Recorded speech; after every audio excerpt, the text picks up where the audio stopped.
Distinguished ladies and gentlemen, the leader is here, together with the convocation speaker. And so any moment from now, we set the ball rolling. Once again, we thank you for coming timeously. We thank you for your patience. We thank our well-wishers. I can see Bishop Felix Ajakaye, the Bishop of Catholic Diocese of Ekiti, and his brother, Bishop Ajayi of the Anglican Diocese. We have a good friend of the house with us this morning, Dr. Bola Tito Olufe, a fellow of the Security Institute, who by the grace of God is the Director of the Department of State Security, Ekiti State. We thank you for coming. We appreciate you. As time goes on, we'll be recognizing all of us in the house.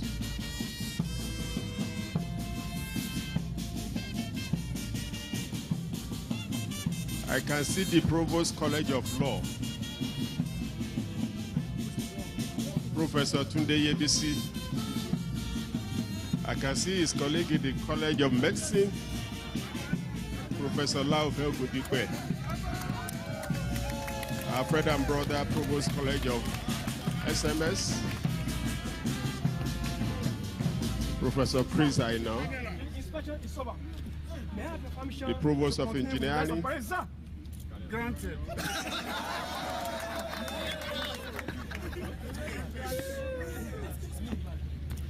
Professor Onibo Oje, the Chairman, Committee of Provosts, Deans and Directors, Professor Biodu Ojo. I can see a member of the Governing Council of the University and the Dean of Nursing, Professor Lizzie Ojo. Even though the two Ojos are sitting close to each other, they are not related though. They are not related. The only book bring them together. Professor Agatha Ogunkorade, we appreciate you, ma'am. The Director of Internal Audit, Director of Academic Planning, Director of International Collaborations and Linkages, Director of Part-Time Studies, Director of ODL, and of course, the Director of Quality Assurance. We thank you. Distinguished ladies and gentlemen, can we have the music to usher in the leader and the convocation speaker this morning? Thank you. Please, may we be upstanding to receive our leaders. The Chairman of Council, I can see him from here. The founder is right here with us. The ERS is right here with us. Of course, the convocation speaker, a multi-talented person, a seasoned broadcaster who later veered into politics, where she made her marks. Today we'll be drinking from her fountain of knowledge and experience. Distinguished ladies and gentlemen, I can see the Deputy Vice Chancellor, Academic Research, Innovation Research, Strategic Partnerships, Professor Olawi, SAN. You're welcome, sir.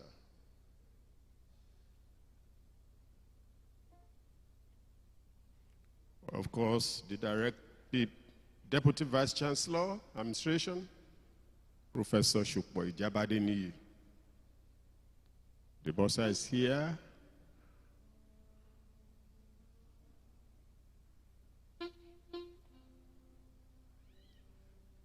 Distinguished ladies and gentlemen, still in the spirit of standing.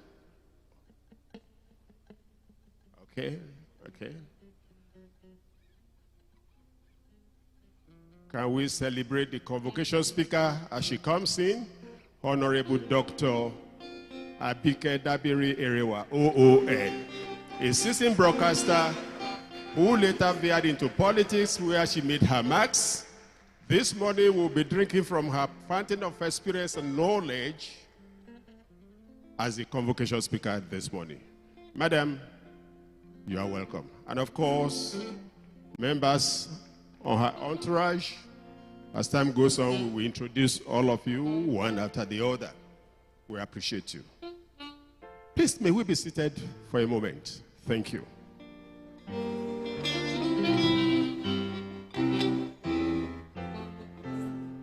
Thank you. Distinguished ladies and gentlemen, on behalf of the founder of this university, Ariafe Bawalala, I want to welcome you most heartily to this convocation lecture, 12th convocation lecture, as a matter of fact. Since we started on October 20, 2013, it has been an annual event, including 2020, when the world was ravaged by COVID-19. This morning we are here again, to the glory of God,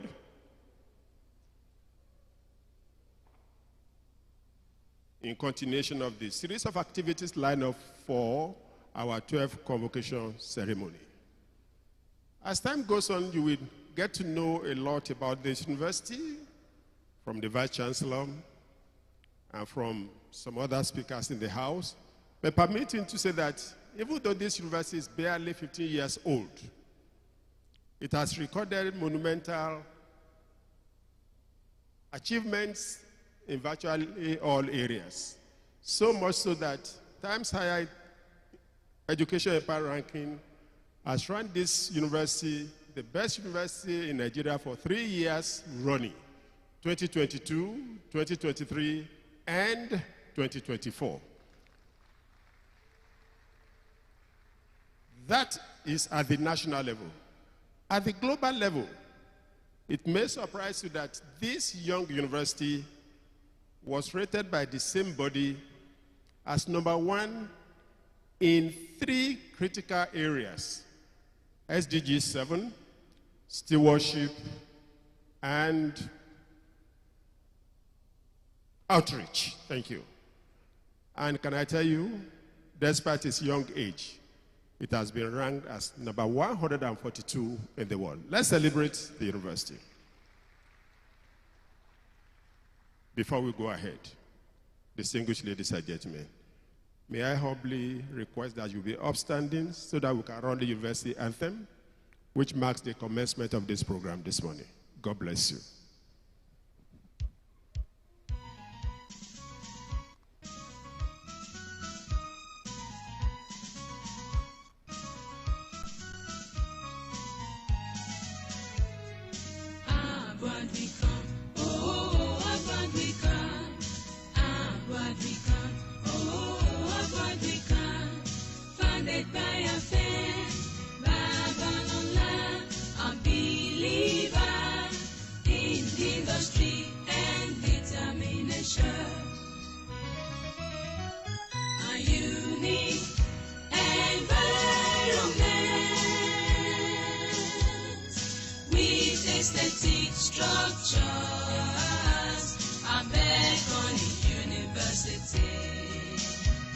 Delivery unequal,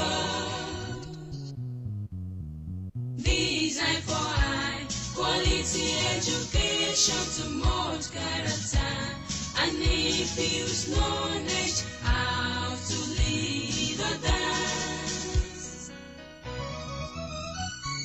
Proud of our brand, they launch a path to excellence with determination and faith in our philosophy of industry, service and character. Our future for greatness and excellence is assured. And excellence is assured. And excellence is assured. Thank you, distinguished ladies and gentlemen. You may have your seat.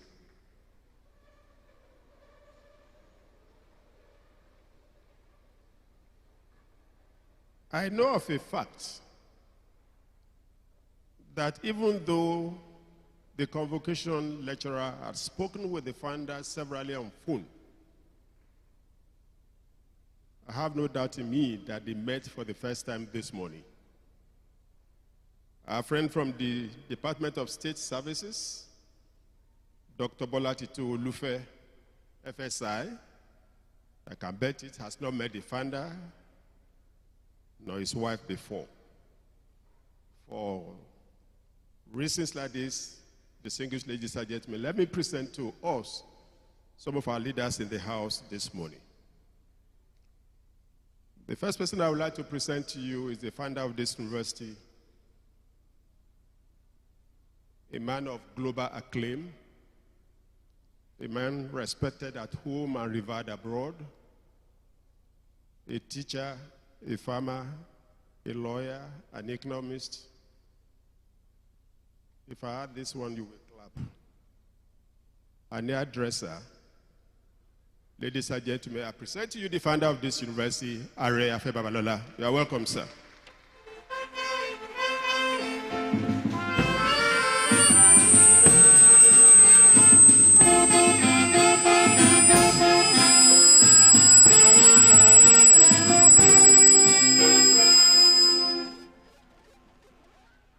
Some of us may remember the story of Priscilla and Aquila in the Bible, how they walked together in the furtherance of the gospel.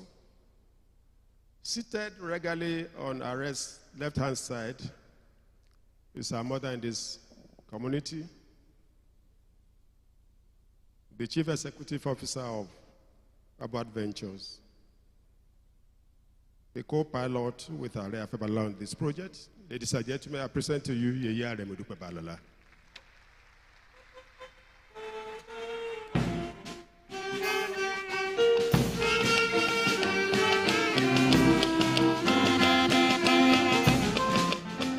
Thank you. I present to you, distinguished ladies and gentlemen,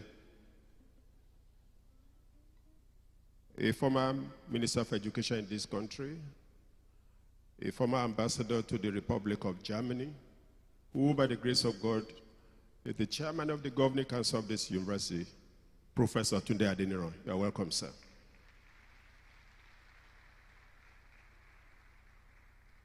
And the Chief Executive Officer of the university, I'm talking about Vice Chancellor, Professor Maranda Olarinde. You are welcome.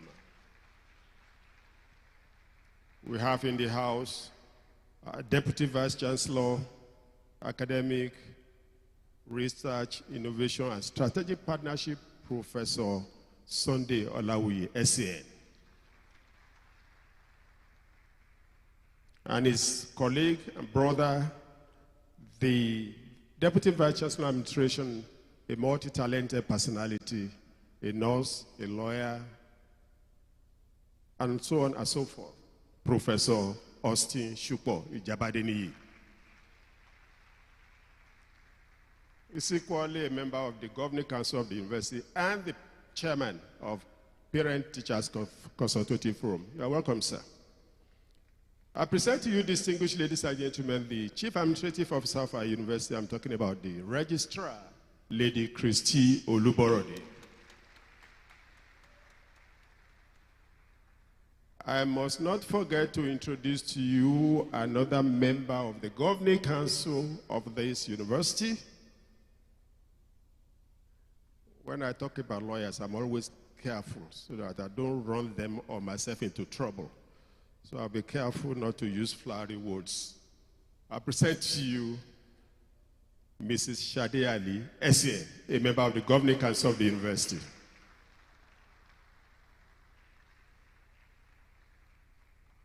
Since I'm introducing members of the Governing Council, let me quickly present to you all Professor Lizzie Ojo, a member of the Governing Council and a Dean of Nursing. You are welcome. I want to pan my camera to the left-hand side. I want to introduce to you the boss of the university, Pastor Joseph Modupe Babalola. You are welcome, sir.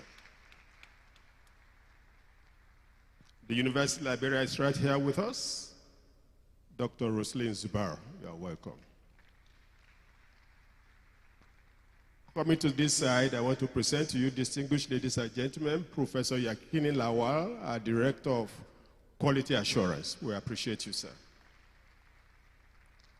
Professor Abiodun Ojo is our Director, Committee of Provosts, Deans, and Directors, and also the Provost College of Postgraduate Studies. Professor Ojo, you are welcome, sir. Provost of Engineering, Professor Oniba Oje, we appreciate you.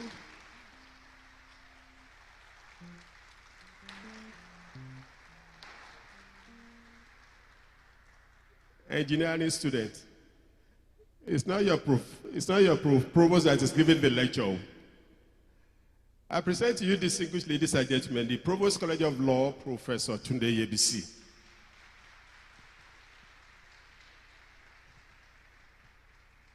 Provost College of Medicine and Health Sciences, Professor Laofe Ogundipe. His colleague in the College of Sciences, Professor Pius Ukiki. Professor Chris Anaisa, Provost College of Social Management Sciences. Professor Tolu Ogunusi, Director of ODL. Dr. Ife Ajekpe, Deputy Director, Part-Time Studies. Professor Adinira Folalu, Director of International Collaborations and Linkages. We have in the house Director of Academic Planning, Professor Femi Ogunbodede. We have in the house our Director of Internal Audit, Pastor Sami Alade. And all our other colleagues from our board, please, I may not be able to mention you one after the other. Please pardon me. You are absolutely welcome. Let me introduce to you some of our other friends and brothers and sisters who are here with us. We have in the house the Anglican Bishop of Ekiti Diocese, Bishop Ajayi. You are welcome, sir. His brother and colleague in the Kali Diocese, Bishop Felix Femi Ajakaye.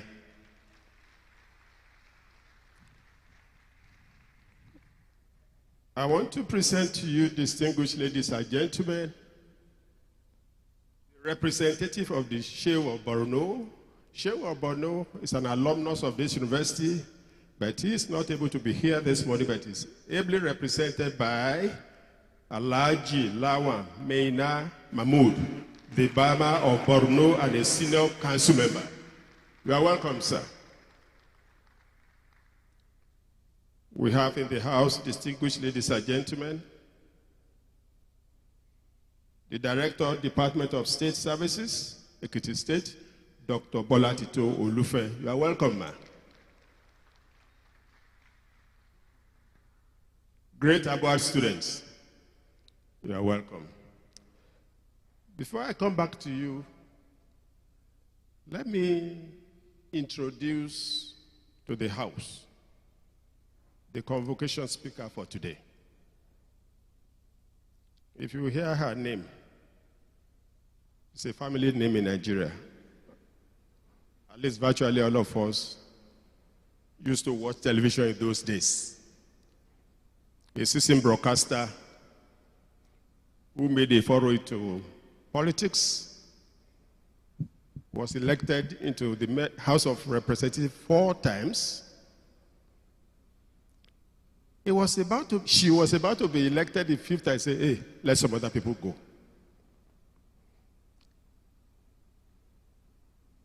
Ladies and gentlemen, the person that will present the convocation lecture this year is no other person than Honorable Abike Dabiri Erewa, OON.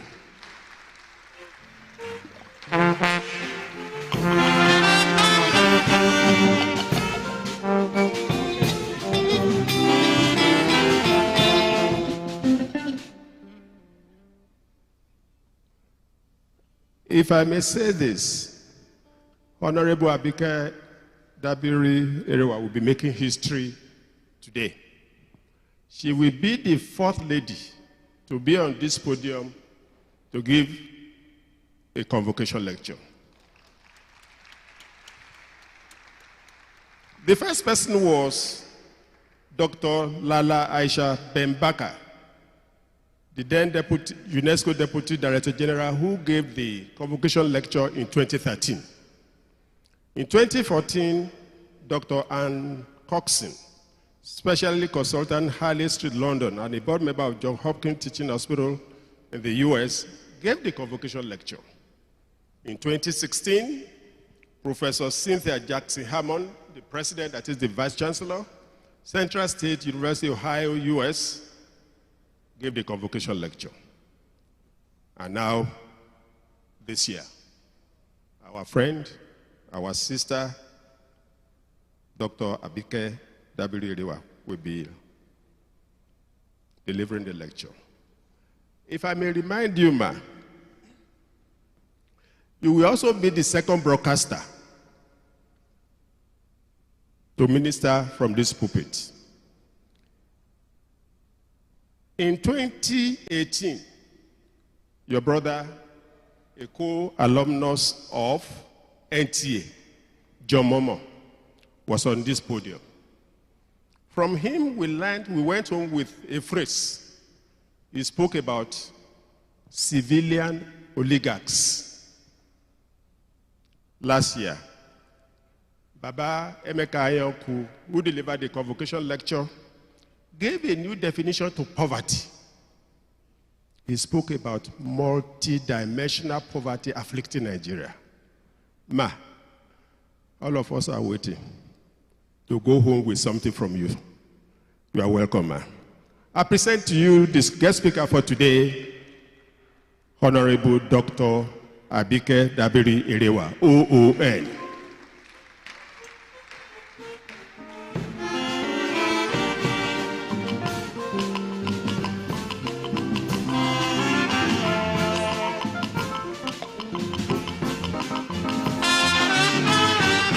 Hello, ma.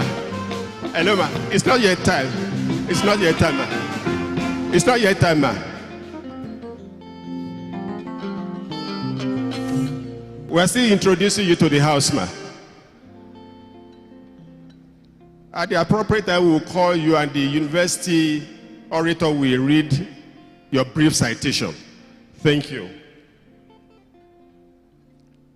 On the entourage of the Honorable, we have Professor Senayola Oluwa, the Secretary to the International Advisory Board and Inaugural Director of TEDFund Center of Excellence for Diaspora. You are welcome, sir. We also have Dr. Kudus Adebayo, Research Coordinator, TEDFund Center of Excellence for Diaspora Studies. You are welcome, sir. We have Mr. Abdurrahman Balogun, he's a Director in NITCOM. You are welcome. And finally, we have Mr. Akinshola. You are welcome, sir. Distinguished ladies and gentlemen, now that we have introduced ourselves one to the other, or one another, may I invite the Vice Chancellor, Professor Smaranda Olarinde, to please welcome us to the house this morning. Let's celebrate the Vice Chancellor.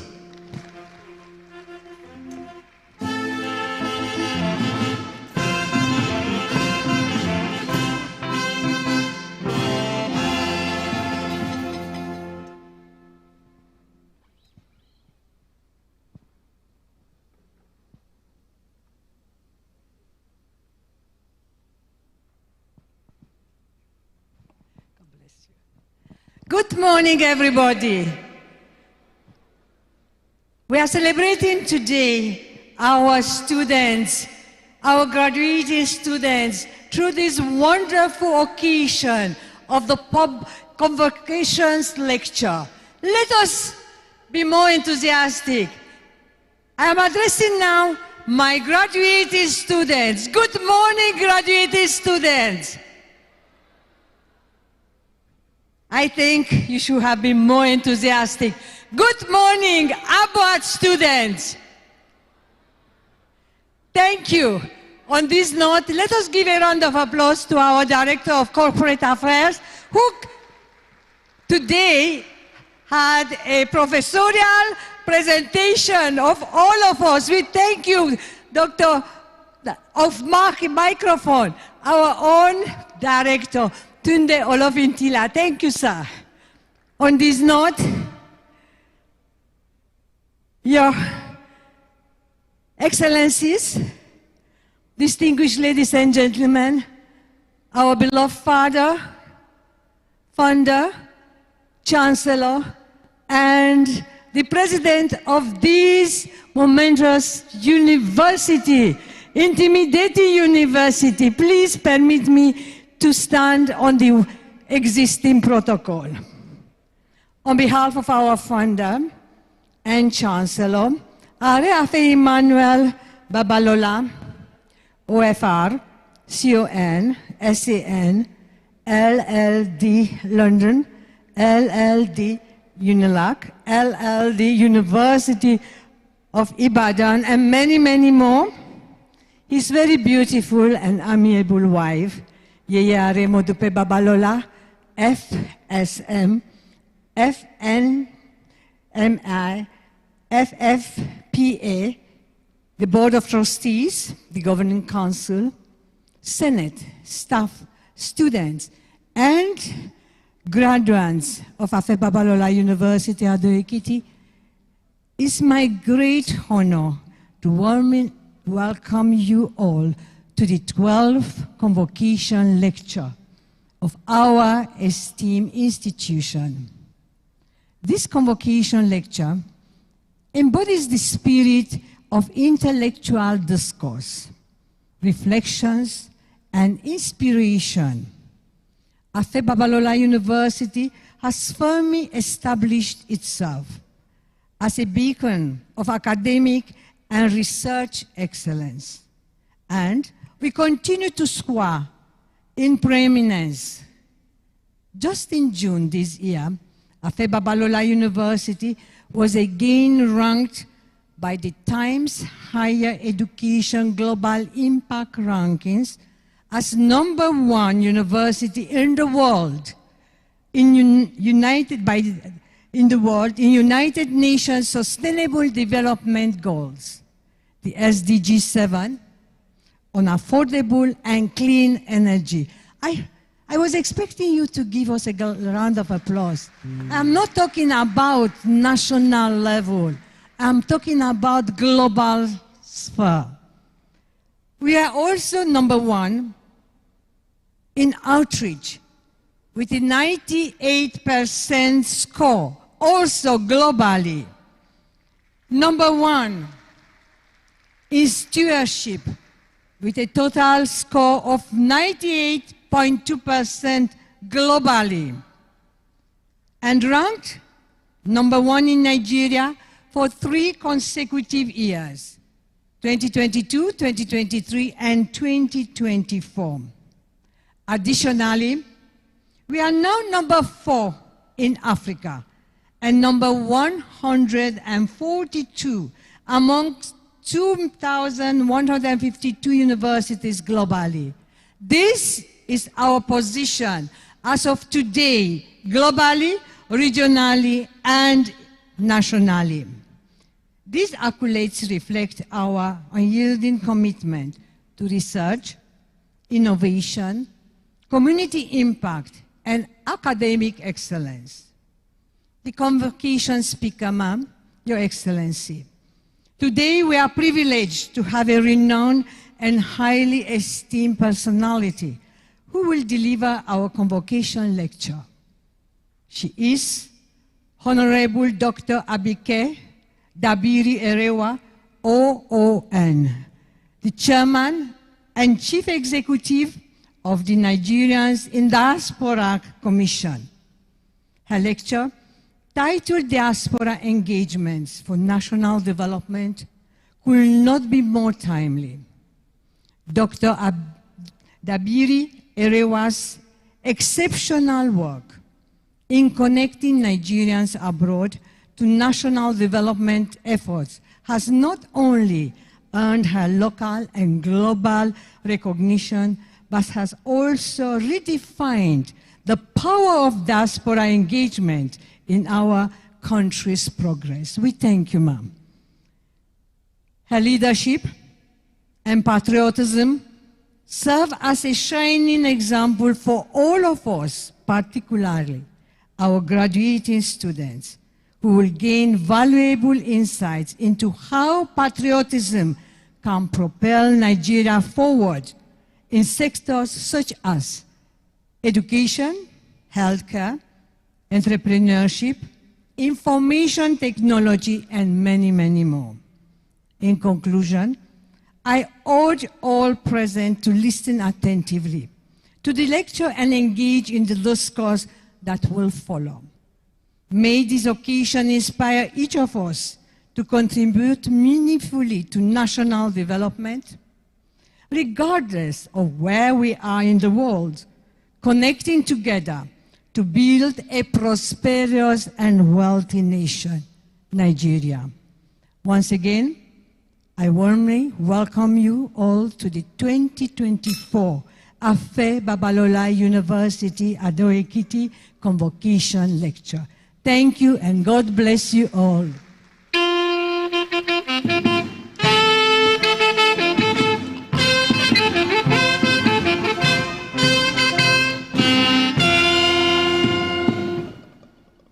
Thank you, Madam Vice Chancellor. We appreciate you.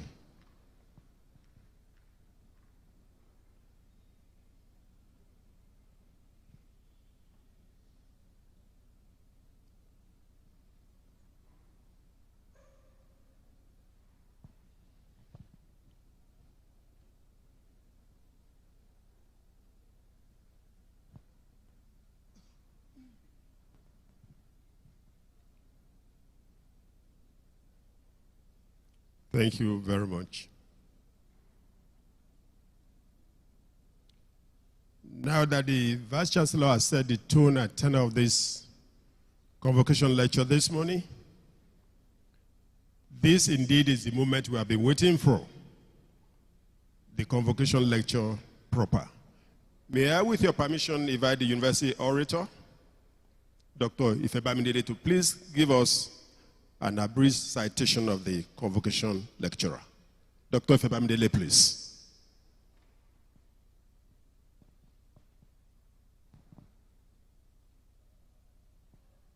May I please ask the convocation lecturer, Honorable Dr. Abike Dabiri Erewa, OON, to please rise. Yes, you can. You can clap. Thank you.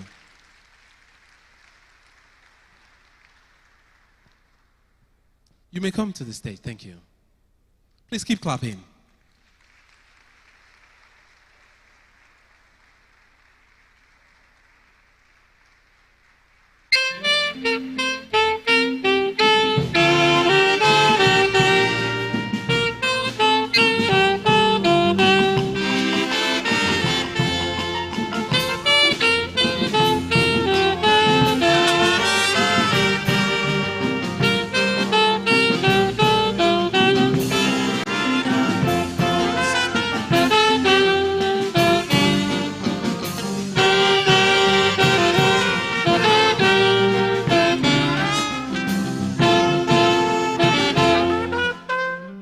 Chancellor, sir, distinguished ladies and gentlemen, our convocation lecturer today is Honorable Dr. Abike Dabiri Erewa, OON, an amazing Amazon, an outstandingly brilliant broadcaster who later veered into politics and got elected into the House of Representatives, where she served with dignity, honor, and character. This well-respected Nigerian is fondly called Mother Teresa of the Tube because of her compassion for the less privileged. She is also known as Lady Diaspora. On account of her pioneering efforts in putting diaspora affairs on the front burner. A holder of a bachelor's degree in English from the then University of Ife, Great Ife, and a master's degree holder from the University of Lagos. Honorable Dabiri Erewa also attended the Kennedy School of Government, Harvard University, United States of America. During her luxuriant journalism career, she spent 15 years at the Nigerian Television Authority, where she stood out by deploying the instrumentality of journalism to bring succor to millions of Nigerians, especially children, women, and the less privileged. Nigerians won't forget in a hurry the story of Mary, the miracle baby, and the story of a girl being claimed by 3 mothers, which Abike painstakingly investigated for 8 years to a logical conclusion.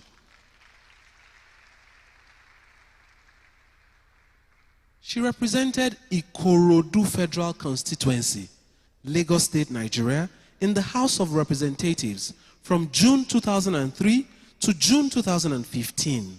She served in different capacities, including but not limited to being the chairman, House Committee on Media and Public Affairs, as well as the chair, House Committee on Diaspora Affairs. An uncommon Nigerian politician, she did not seek re-election for a 5th term in the parliament. For a 4th term in the parliament. In her words, let's give others a chance. She later became the Senior Special Assistant to the President on Foreign Affairs and Diaspora. She is the pioneer chair and CEO of Nigerians in Diaspora Commission, NIDCOM, a body responsible for initiating policies that recognize and harness the potentials of Nigerians in diaspora networks and organizations. Honorable Dr. Abike Dabiri Erewa, OON, has been a voice for the voiceless, remains a symbol of hope and inspiration to many. Unsurprisingly, she has been conferred with over 400 national awards and international awards. Recognition for her unique achievements. She is the holder of the National Honor of the Order of the Niger, an honorary doctorate degree in arts, broadcasting, community integration, and human rights advocacy from the Lagos State University, as well as the Nigerian Excellence Awards in Public Service. She's also the holder of a distinguished award for pacesetter in diaspora affairs. No mean feat, a star in her own right, a woman of excellence. She's married to Mr. Segun Erewa, blessed with children and grandchildren. Ladies and gentlemen, privileged here today to introduce to you and welcome our convocation lecturer, Honorable Dr. Abike Dabiri Erewa, OON.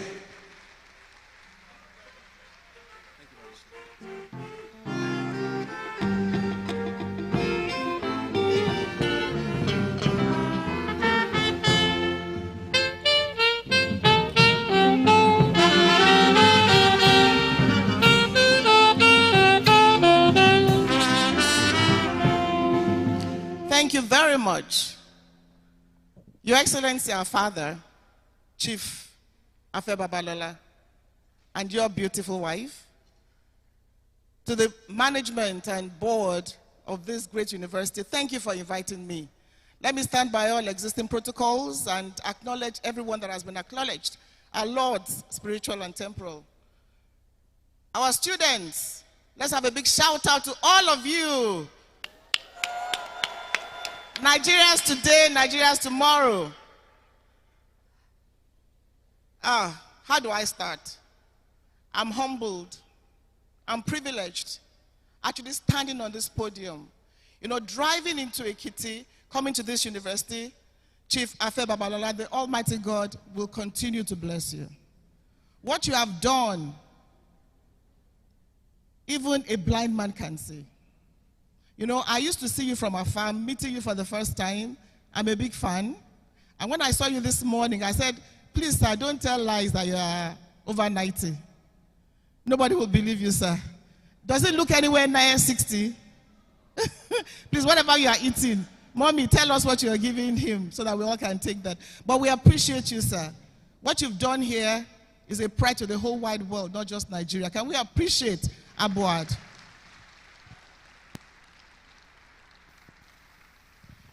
And our Vice Chancellor, Registrar, thank you all for the warm reception. We truly appreciate. But driving here, though, I hope that the road will be fixed. The road coming here will be fixed. So let's go straight to the topic. We're talking about diaspora engagement for national development.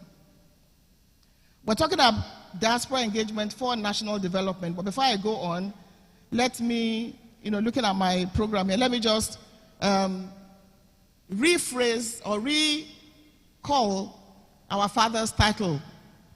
Are is different from Chief. Are Afe Babalola. Please clap for Are again. BSc, LLB, FFPA, FNIALs, LLD, Senior Advocate of Nigeria, LLD, OFR, CON. Should I go on? Well done, sir, for all your giant strides. When I grow up, I want to be like you. So we'll start with talking about this topic of diaspora. And I'm glad we're choosing this topic because it is indeed an important topic. But first and foremost, when we say diaspora, what are we talking about? Now, we say we have about 15 to 17 million Nigerians in the diaspora. Well, the statistics, the data is not certain, but I even believe we have much more than that when we add those that are jackpying today. So I think we have much more than that. Even look at those on the African continent alone, I believe we have a lot more diasporas. So we're looking at 15 to 17 million Nigerians living abroad. And these Nigerians, here's the fact, they are contributing significantly to our economic, social, and cultural contributions. Now, the diaspora, as I see them, are our intellectual capital. Why are they an intellectual capital? Because, honestly speaking, everywhere you go to, Nigerians are excelling. Nigerians are excelling everywhere in the world, and it's amazing. I don't think, and I said categorically, that we have any other country in the world like Nigerians. I think we're just blessed. What we have to do is transfer this back to our home country. I just came back from Canada. I was in Calgary, Edmonton, Toronto. In fact, in Calgary, every Nigerian there is doing so well. The first Nigerian Attorney General, the first black Attorney General is a Nigerian. The Deputy Minister of Immigration is a Nigerian. Many counselors, many doctors, many professionals. In fact, in that place, when you talk about Nigeria, they rate us very, very highly. And everywhere in the world. There are a few bad eggs, but we'll talk about that later. So the diaspora represents an intellectual capital. They also represent a financial capital. And what do I mean by that? Remittances, for instance. In the last 5 years, our diaspora has sent in nothing less than $90 billion as remittances. Last year alone, we talked about $22 billion. That is not a joke. And beyond that, they are investing in Nigeria. ICT, agriculture, education, healthcare. They come to Nigeria all the time to do medical missions. And in fact, almost 10 hospitals have been set up in the last 3 years by diaspora doctors. And also, they are a socio-economic capital. As we tell them, they are our #1 ambassadors. So if you behave badly as a Nigerian, it's affecting all of us. But if you behave well as a Nigerian, it's going to affect all of us. So when you hear, oh, they are treating us like this, we should look at how we behave. So the diaspora are #1 ambassadors. Wherever they go to, the way they behave reflects on how you and I are treated. So indeed, they are very, very important. Now it's important that we now communicate well with them. And when I talk about the diaspora, if I go into the numbers, if I go into names, we will not leave this hall. Everywhere in the world, you find Nigerians excelling. In fact, the story is told that if you don't find a Nigerian in a particular country, there's something wrong with that country. Nigerians are just everywhere and doing so well. In America, do I want to talk about healthcare? Dr. Olutoye is a doctor that gave birth to a uterus twice. He brought the uterus out of the mother's womb, had a surgery on the uterus, put it back in the mother's womb, and she had a baby. So we say the doctor who gave birth to the same uterus twice. And there are so many of them. Like I said, if I go on and on and on, we have a book that we call 600 at 60, where we profiled excellent Nigerians. So it's just amazing what we're doing. But if Nigerians are excelling over the world, why is it not impacting on our home country? How do we harness these enormous resources to, have a good effect on Nigeria? And when we talk about the diaspora, we're talking about the good, the bad, on the good, but we'll talk a bit about the bad. So yes, we know that, sometimes you hear bad stories, Nigerian is in prison, Nigerian is doing drugs, 419, but that is not who we are. But bad news travels fast. But I tell you, if one Nigerian commits a crime, I can give you 10,000 that are doing great things. So how do we celebrate those 10,000 and not focus on the one? Again, it's a challenge to all of us to ensure that we celebrate ourselves and bring out the best in all of us as diaspora, wherever we find ourselves. Now, because of the enormous benefits, because of the enormous advantages of the diaspora, and because there's the need to tap into these enormous resources, the federal government of Nigeria decided to set up a diaspora commission, for which I was the pioneer. I'm the pioneer chairman. And by the way, I'm proud to be the first woman to mount this podium. Thank you very much, Abuad, for making that happen. So now we have a diaspora commission. We are about 5 years old, and some of our people are here. We are just about 5 years old. But within the 5 years, we've realized the need to ensure that diaspora issues are put on the front burner. One of the things we did is, number one, have engagements, town halls. So even the president, when he travels, he meets with them. We have the Diaspora Day, July 25 every year, where they all come together and celebrate. We have the Diaspora Investment Summit, where they come together and see what they can contribute. We are building a data portal, and we'd like to partner with your institution on the data portal, because I know there's so much we can do with your institution. Now, we also have, quite a number of activities which, well, I've put in the presentation that I'm giving, and hopefully we can harness these enormous diaspora contributions. But who is a diaspora? We define a diaspora as somebody who is living legally in another man's country, pays tax, and has an address. So let's just get that clear. But however, even if you're not doing that, you get into trouble, we have to help you out. Just as I was coming here yesterday, there were about 16 girls traveled to Ghana that we just returned back from Ghana. And I think in the last 3 months, we've brought back almost 200 young girls between 15 to 18 that were trafficked to Ghana and other countries. I mean, it's pathetic when you see these girls. And then you find out, what are you looking for? Why is there no awareness on the dangers of illegal migration? Libya, I don't know whether you saw a viral video some time ago of people begging, bring us from Libya. We have been inside Libya detention centers. That is the most horrible, horrible sight I've seen in my life. Because we wanted to bring Nigerians back, we went into Libya, we went inside the detention centers, and these young Nigerians were packed together like sardines, on top of one another. And I remember one girl, she held my leg. She had to speak in pidgin. And she said to me, "Auntie, please ensure you take us away from here. Because they knew you were coming, they got me pregnant. They took something inside me. As you see me, I'm bleeding." And indeed, she was bleeding. So they took something into her. She was bleeding so that, we wouldn't see the baby. But of course, we brought them back. But guess what? They are still returning. So these are things we need to look at. Why still return to such a seeking hope in hopelessness? Which still comes back to our country. What can we do to ensure that, government does what it has to do? Jobs have to be available, but at the same time, it's important to create awareness. You don't need to go to these places. You're looking for work, but you get there and you die. In Canada, I went to refugee homes, shelter homes.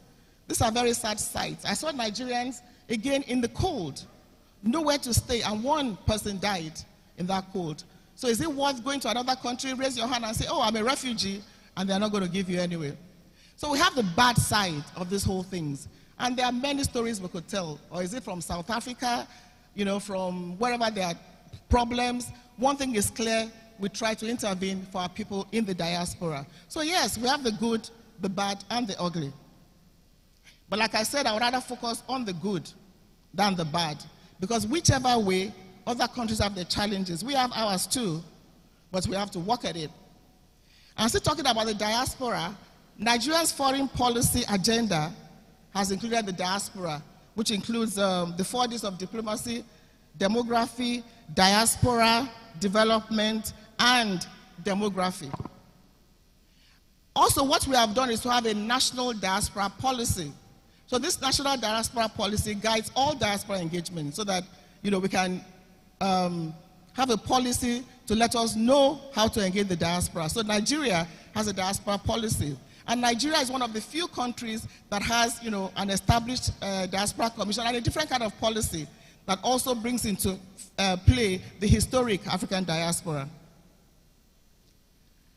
And we've had other countries benchmark us, even universities, countries, Tanzania, Namibia, Ethiopia. They've been coming to see how they can also engage their diasporas, and also some institutions, universities.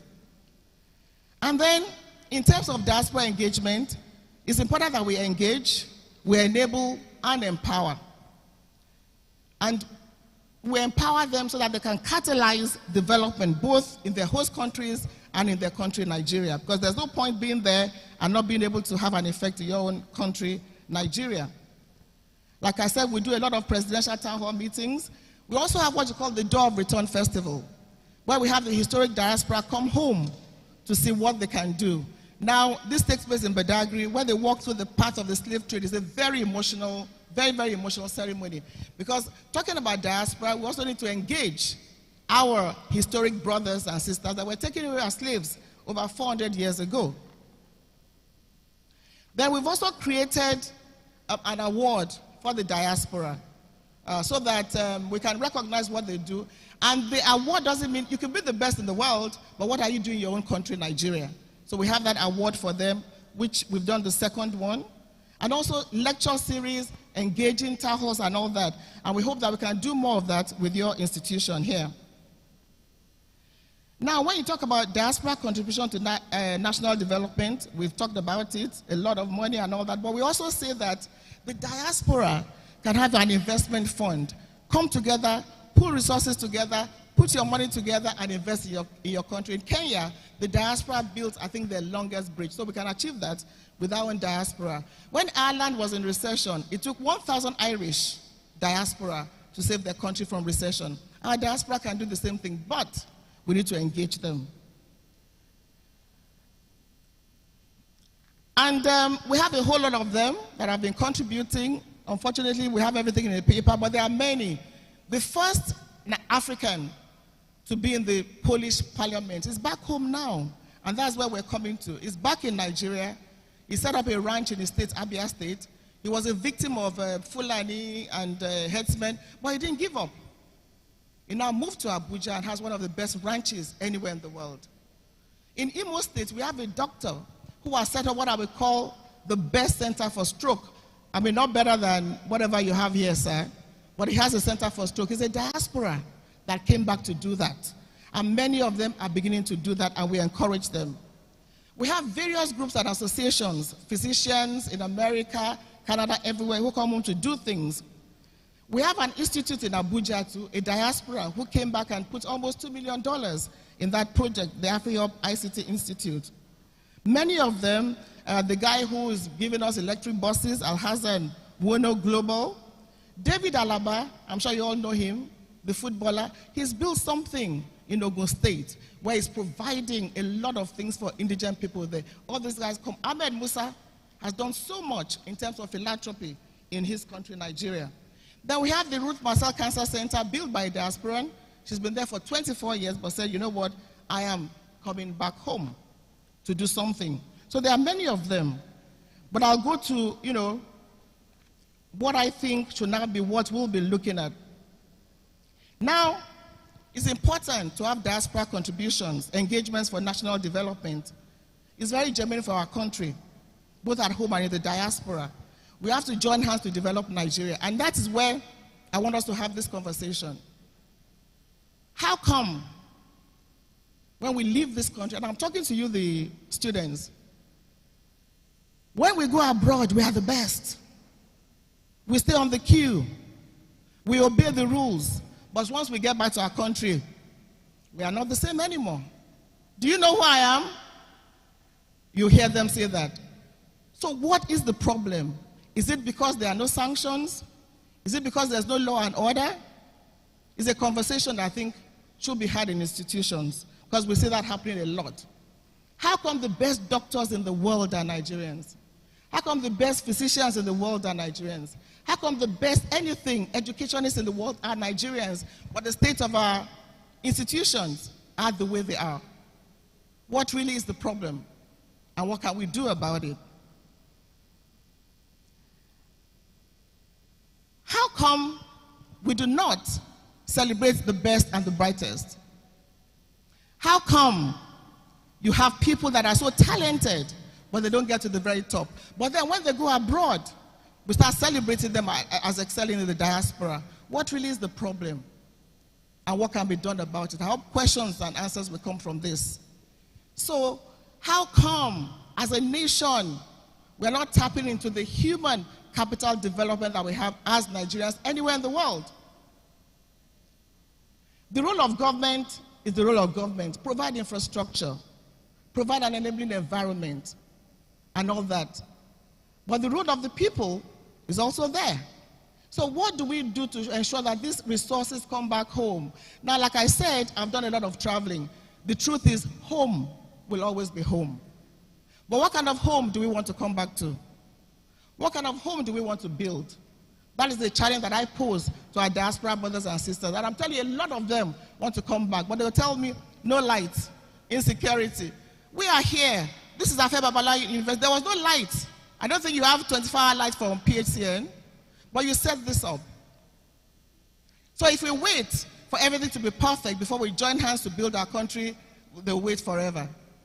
So how do we encourage the diaspora to come back home and do what they can? And we tell them, you don't have to pack your bags and come home, but be part of the progress and development of your country. Americans built America. Indians built India. China is building China. Only Nigerians will build Nigeria. And Nigerians at home need to work with Nigerians in the diaspora to ensure that this happens. Now, when some of them come back, they get rejected. There was a particular university, I don't have to mention the name. This lady came with huge medical equipment. She was rejected. Guess what? She took it to Ghana.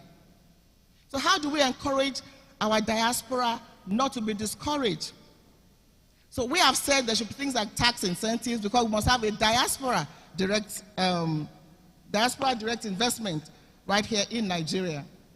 So really the issue of diaspora for national engagement is something that should be on the front burner. And I hope that your institute will also have a course for diaspora studies, as we have at the University of Ibadan. Because it's something that should be studied, it's something that should be on the front burner, and it's something that should be encouraged. Because as I speak with you today, those Nigerians in the diaspora also, they want to vote.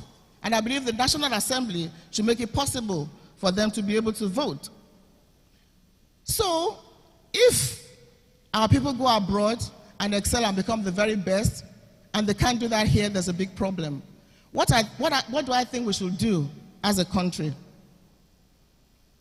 Number one is, we need to shun nepotism.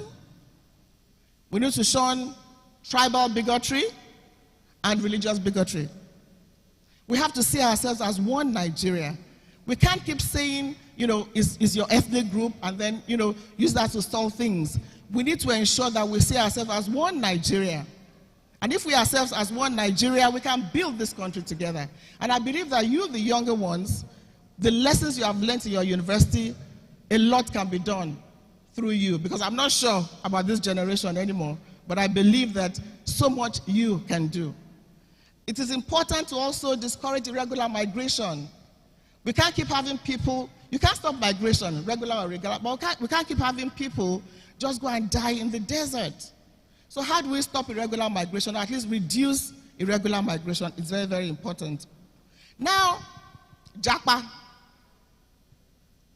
We are not saying don't Japa, but we are saying that when you do Japa, Japa to a better place. Japa to become a better person. Not Japa to frustrate yourself. But I'm glad that people are beginning to Japada.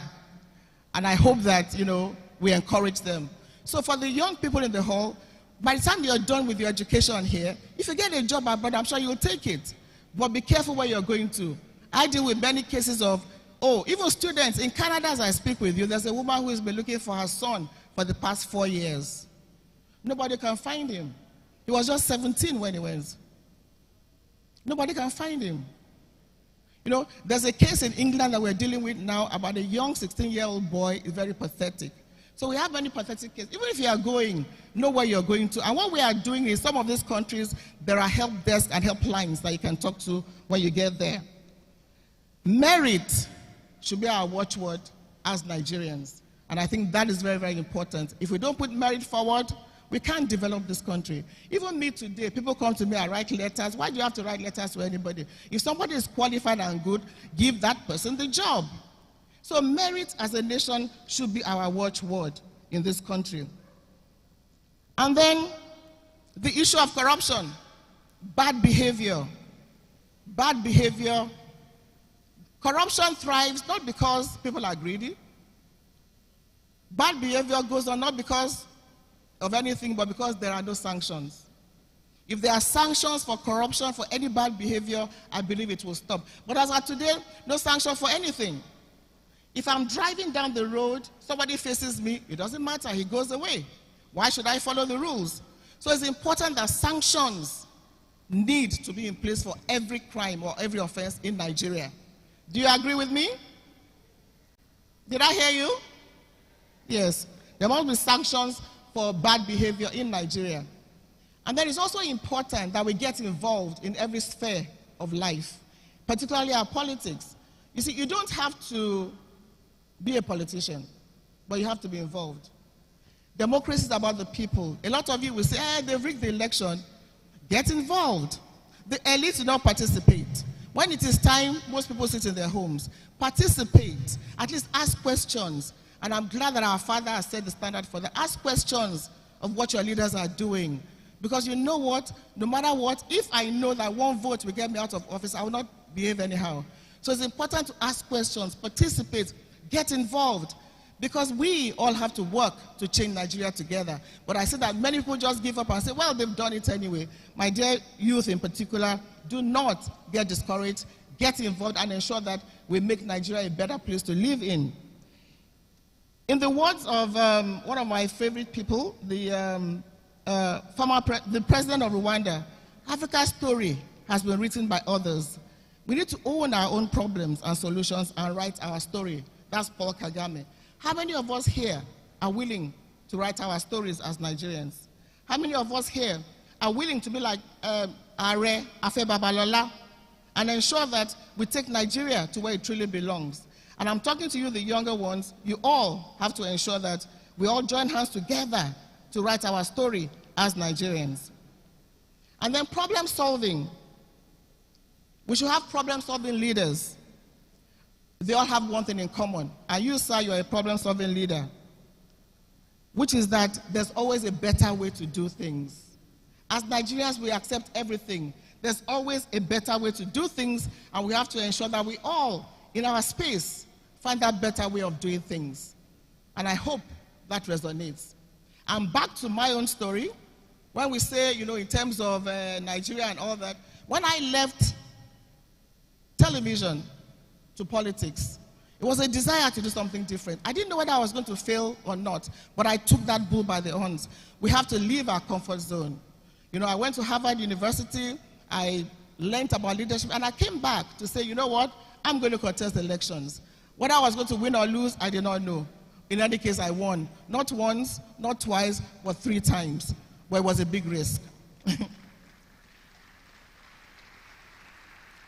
And particularly ladies, try to take a little risk. It doesn't hurt. And you know, the story of Mary, the miracle baby that our orator talked about, yes, it was a story I did for 8 years. You have to be painstaking in everything you do. And we found the mother.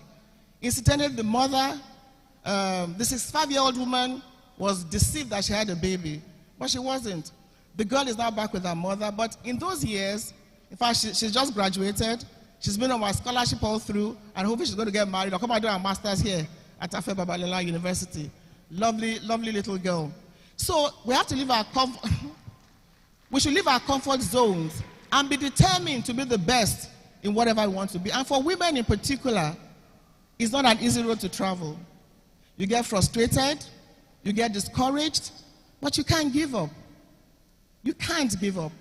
You know, you have to ensure that you have a principle that guides you. And for me, my guiding principle is that success is not about age. It's not about character. It's not about how much money you have in your account, but it's about how many lives you are able to touch. Aria Babalola, you are touching lives with this beautiful, magnificent institution that you have here. And I hope that we all can, one way or the other, touch lives, not because of money. That's, you know, it's not about money, it's about vision. So we need visionary leadership that I guess is lacking in most spheres in Nigeria today. Executive, judiciary, legislature. So the way forward, I believe that every one of us has a stake. Nigerians at home have to work with Nigerians in the diaspora to build this great country of ours. Otherwise, I don't know what's going to happen. You see other countries and you see that, what is going on? Are they doing better or not? But we have the best, which is human capacity. Nigerians at home and Nigerians in the diaspora. And I'm appealing to all of you, we can do it together. And I also appeal to the institution that we want to work with you for diaspora engagement so that these brothers and sisters can do a lot of things back home as they've done in other parts of the world. India diaspora changed India. Irish diaspora changed Ireland. The Brazilian diaspora, Israeli diaspora, the Chinese diaspora, the Nigerian diaspora should not be different. Home will always be home. And I'll end on the note of a Yoruba proverb that says, no matter how far a river flows, it can never, ever cut off from the source. May the Almighty God not allow us to cut off from our source. And thank you very much for this lecture. And I hope that through you, we can solve our problems, work together, and build this beautiful, great country of ours. Thank you very much, and God bless you all. Thank you.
Thank you, Honorable Abike Dabiri Erewa, OON, for that illuminating presentation. Please, you may have your seat for 1 minute. Hello, ma. There's a seat here for you. We have all listened with rapt attention to the convocation lecturer There is this time-tested adage which says we should look before we leap. She spoke about Japa and Japada. There's no point embarking on a journey, the future of which we are not certain. We have all listened to her. I am sure there will be some people in the house who may want to ask one question or the other. There may be people in the house who may want her to shed light on some other areas. But before we go into the question and answer session, please permit me to introduce to you the chairman of Ekiti Council of Obas, a very good friend of the university. There's hardly anything we do here that Baba is not here. I present to you, ladies and gentlemen, the Olojudo of Ido. You are welcome, Kabiyesi.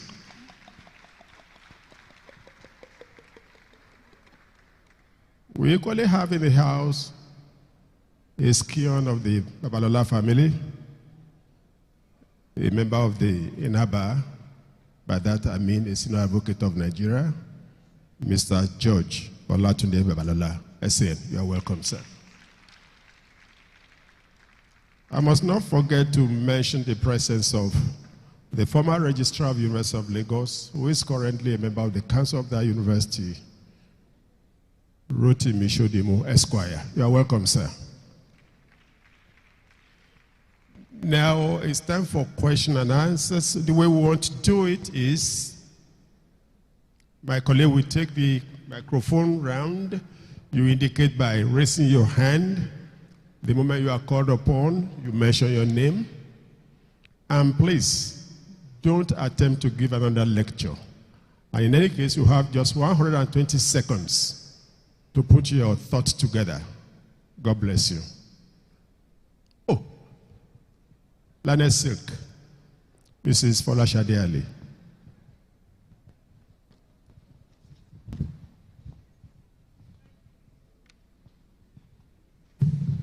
Thank you so much, Honorable Dr. Adibega for such a well-given lecture.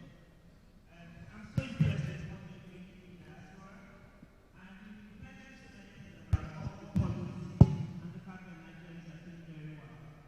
So I'm wondering, we're in Nigerian university, where we try to do research. And I'm wondering what you think.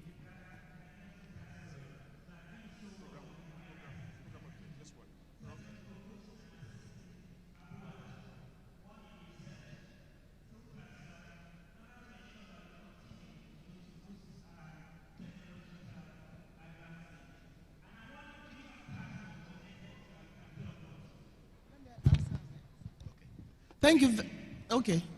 Thank you very much, our dear son. In fact, we had a conversation with Are Babalola this morning on the issue of research.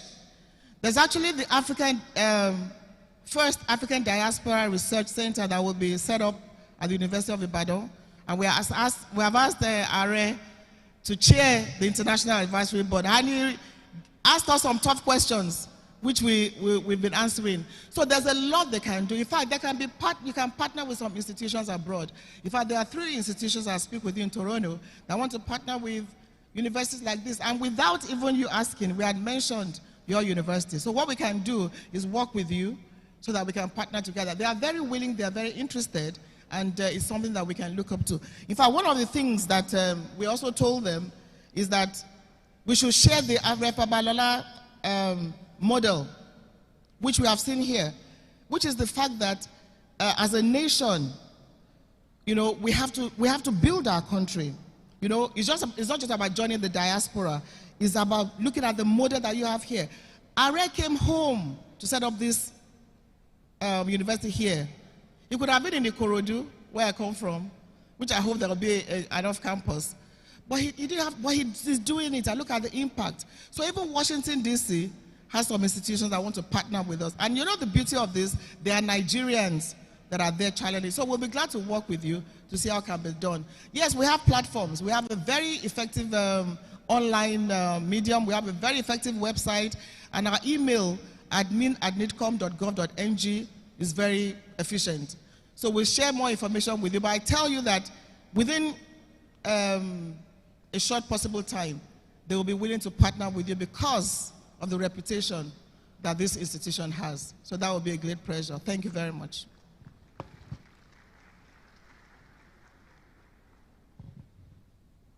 Can we have more questions, please? Your name?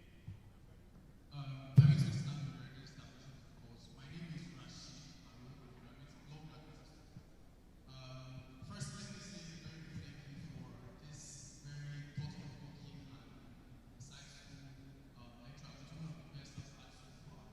And I think that is a very round of applause.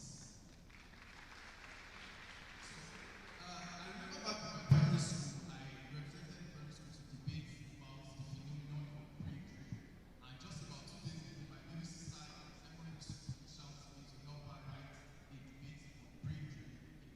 And this just shows how persistent this issue is. So given this long challenge, what specific policies has the National Diaspora Commission introduced, and particularly how we ensure that when our returning talents come back to Nigeria, how do we ensure that they are integrated into this house?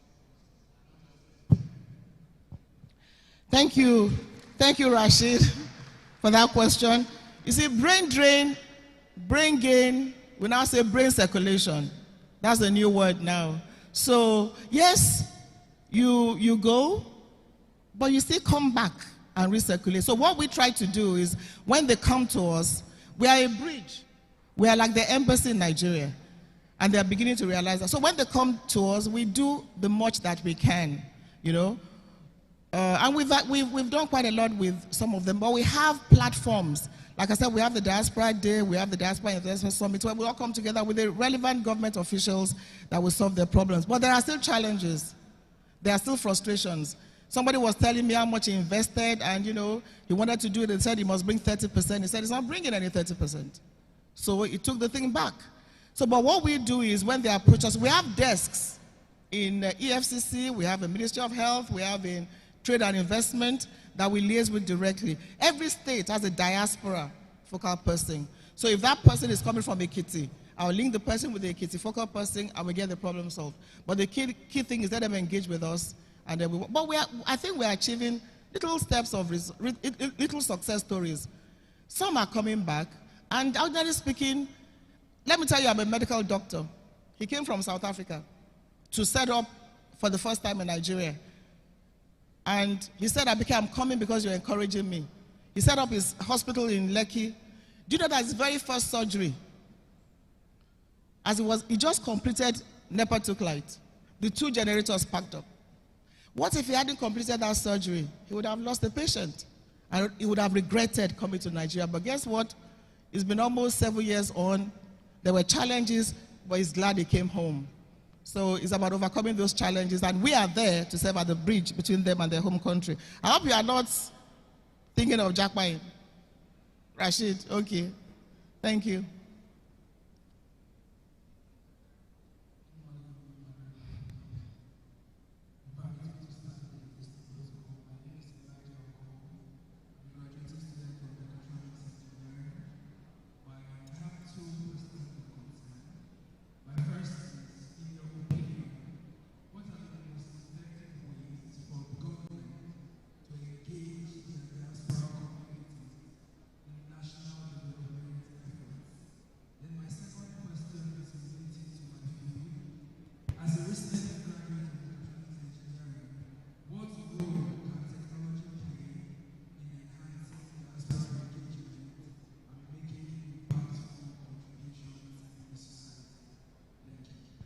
Thank you very much.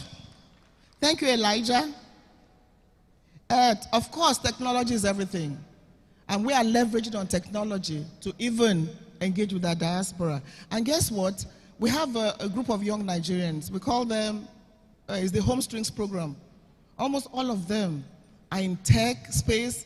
Look, you see, you can't understand what I'm saying. We are too much as Nigerians. But it's painful that we are not harnessing that. But we're beginning to, like I said. So we are. I can link you with the group. We have a tech group. In fact, in Canada, there's a group of about 4,000 of them. These guys did not register. They just got together and they are making waves. And what they do is, someone like you, I connect you with them, they connect you immediately and do whatever it is they think they can do for you. So we have a lot of them in tech space. In fact, next month, no, early in the new year, we're going to have a Zoom with all of them in tech space all over the world. So you can join that conversation and be part of it. In terms of engaging diaspora community, just engage. Meet with them one-on-one. Reach out to them. I realized that when we started the commission, if the embassy calls them, they don't answer. So we look out for them, talk to them, tell them the advantages and disadvantages, and they listen to us. Trust is an issue. There's a trust deficit. Or can we believe this government? Can we believe these people? But I think we've been able to gradually earn their trust, and we do a lot of work with them. So engage, engage, and engage. Direct engagement, virtual engagement, and like I said, I just came back from a 10-day trip that took me to about 4 cities, and they've been fantastic engagements. Thank you.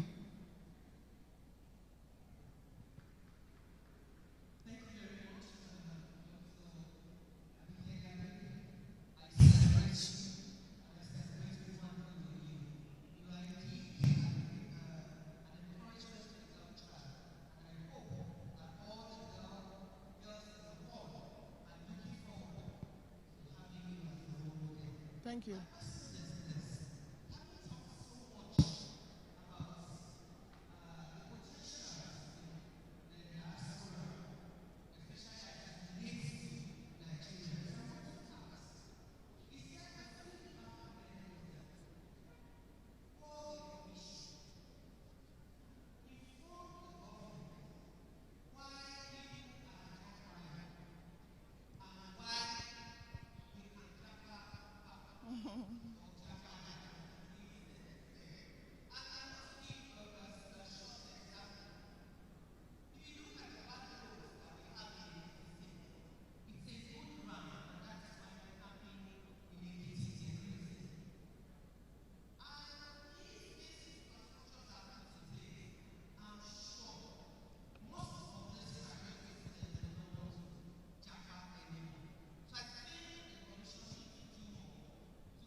Thank you very much, my sister. I agree with you absolutely. But, I mean, who doesn't know what should be done?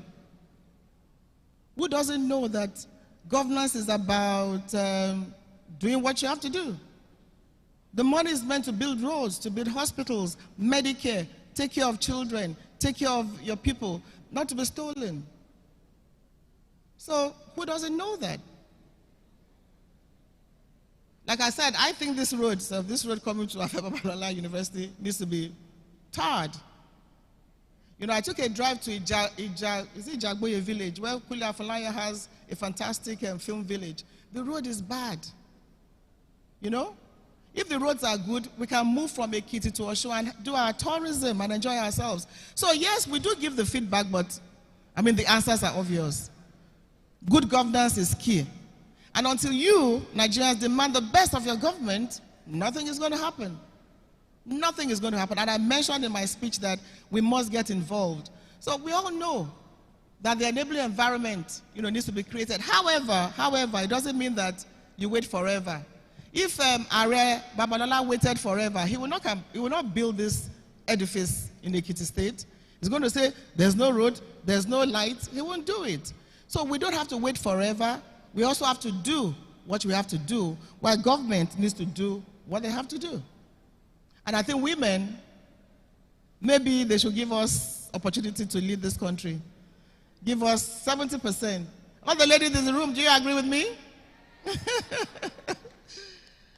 Thank you very much. Thank you very much. Because of the importance of what you have issued of this, members of the royalty and clergy have some questions. But to pass the microphone to the chairman of the Council of Governors, I'm now going to go for this question. Yes. Thank you very much. I'd like to understand the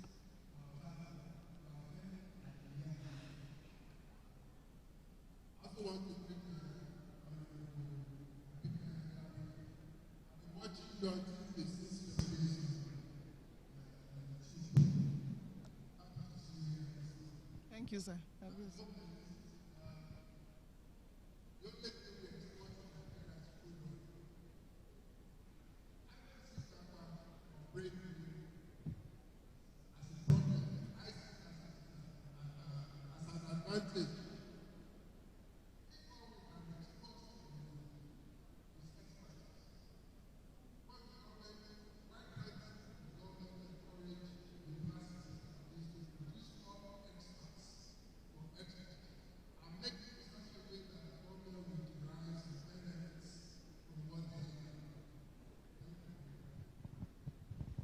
Kábíyèsí o, kádé pẹ́ lórí kí bàtà pẹ́ lẹ́sẹ̀. Ẹ ṣé gan ni, sir. Yeah, in fact, this particular issue, Kábíyèsí, came up at the investment summit in Canada. All about how can we, you see, we keep saying there's no dollar, but what are we exporting? And we have so much to export. In fact, the governor of Niger State, who is passionate about agriculture, even gave, a lot of incentives to those who want to do farming and export them. So I think, again, it's about implementing the policies that we have. Again, it's also about awareness and encouraging everybody. There was this lady that came, Something Farms in Ogun State, with all our products. And as I speak with you, we are creating what we call the Diaspora marketplace.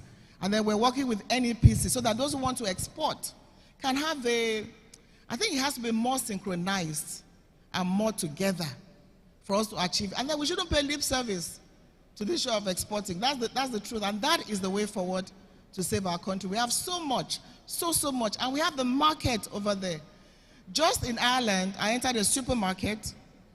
I saw so many Nigerian products taken there by Nigerians here to Ireland, living there. So it's something that we should also bring forward to the attention of the Minister of Agriculture, and we should stop paying lip service to the issue of exporting the beautiful and very, very great things that we have in this country. But on my personal note, I think we are not taking it seriously enough.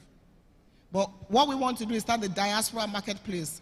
And we're going to very soon introduce the investment portal, the Diaspora investment portal, so that, for instance, the beautiful Ilekesa, Kábíyèsí, if you want to put it online there, we can connect you with those who want to have them. So it's called the investment portal. We hope to launch it during our next Diaspora Investment Summit.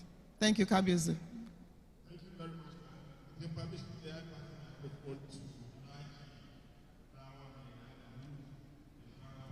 to who is representing show up.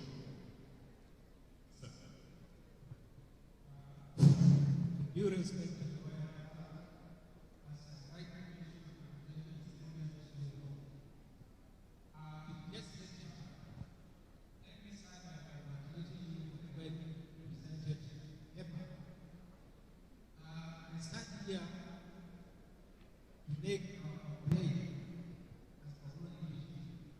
Recently, we are very serious fraud. Almost around 80% illegal. As you have said in your paper, Nigerians in diaspora are engaged in group or individually to assist in the economy of the country. Right now, our teaching hospital, which is one of the best built in Africa, has been overflowed with water. All the equipments are no more there. What effort is your commission making to see that Nigerians in diaspora contribute, to see that they assist in making these events possible for our teaching hospital, the University of Maiduguri, and other places? Thank you very much. Thank you very much. We've been engaging particularly with the Zumunta Association. They are the most organized, one of the most organized associations in the diaspora. And they are putting something together. And they don't want to bring money, they want to bring equipment. Not just the medical, but since you have said medical now, maybe we tailor it to medical. But the governor will be hearing from them very soon. It may take a while, but be rest assured. And we said it should even go beyond Zumunta Association. So we've been having that conversation. They've been talking to, our brother whom you know.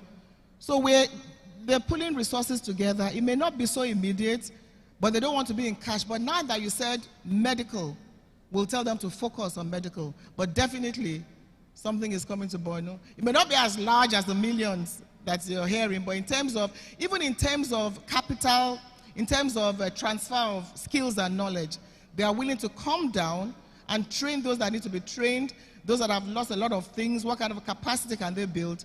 We're working on that with them. Thank you very much, sir.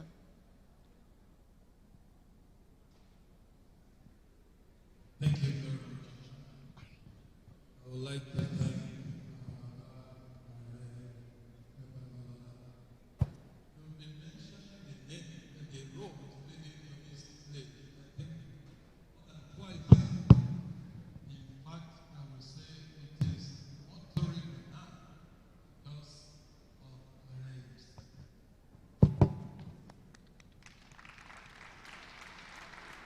He does that regularly.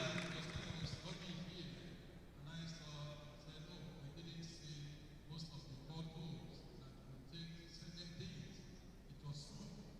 However, we cannot be doing the same thing the same way and expect different results.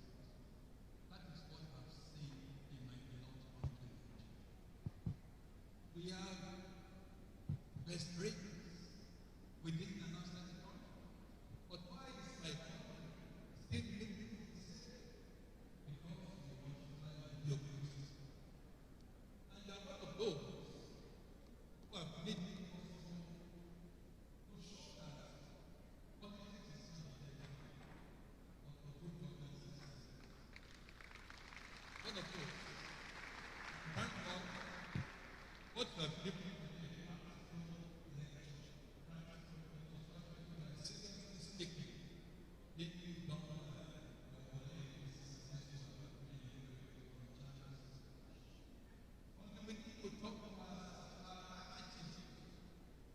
to think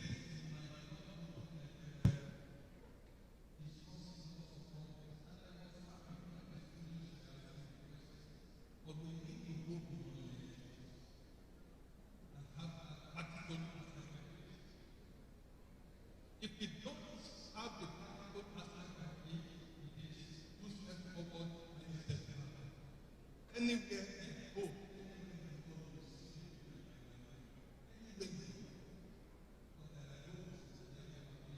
most of them are not winning competitions, monetization.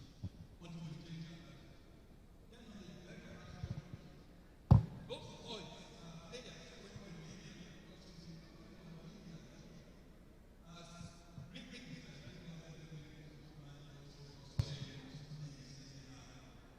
you cannot change history originally. And that is why we have our and by God's grace, we have our forever. With the anthem, I listen every time. So, by God's grace, even after he leaves, there is history. And that is not a problem. So, I would like you, please, this is the message. I love football. That those boys went to Libya and they suffered. Nigeria should not just take it to one hour. Nigeria, they follow up to them. Those Libyans, just as they did it to our parents. So please. And on the first hand, that is his thing. Because I'm graduated, like I told you, everything. A product of Abba. I told you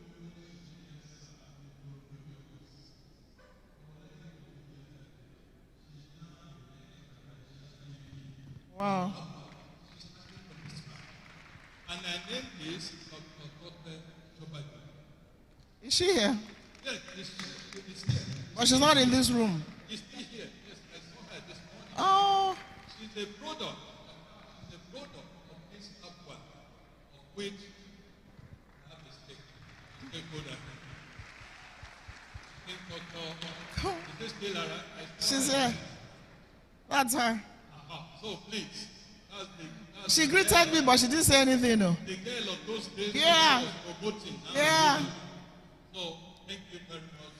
God bless the state. God bless Upward. God bless Nigeria. Thank you very much. Thank you, my Lord Bishop, and it's nice to see you again. Bishop is always counseling me. Oh. If I do something that is and if I do something good, he tells me. Thank you so much, sir. And nice to see you again.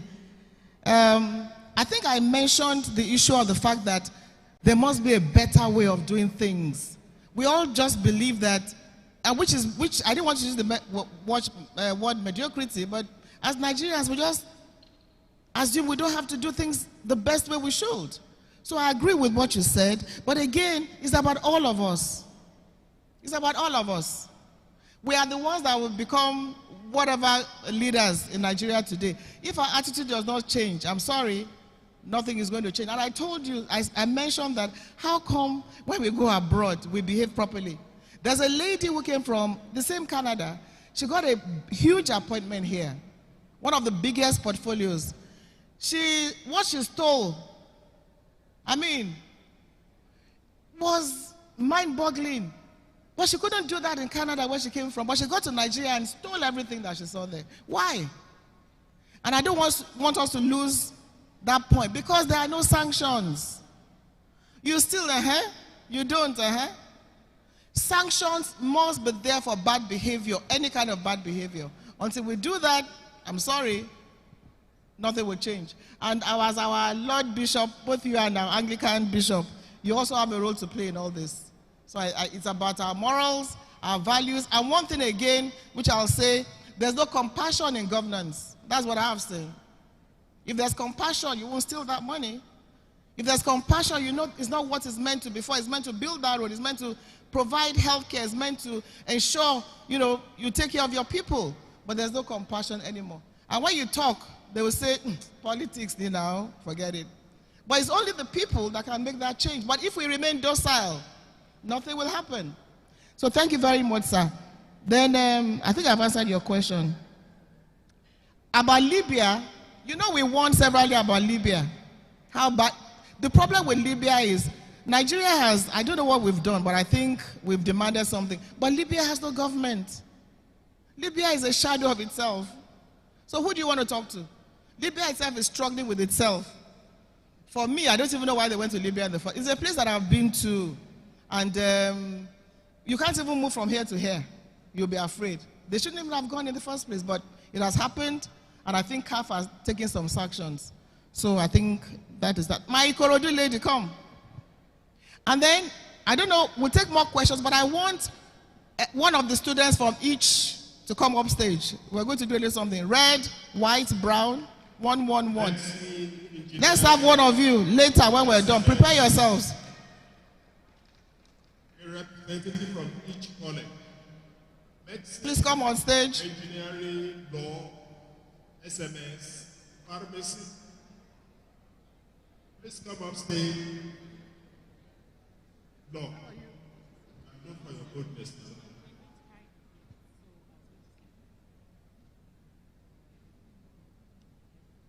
A student from each of the colleges, please join the convocation speaker upstage.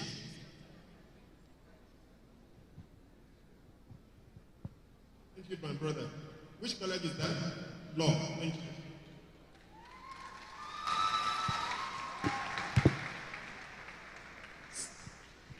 We have one already. We have one. Law. SMS. Engineering.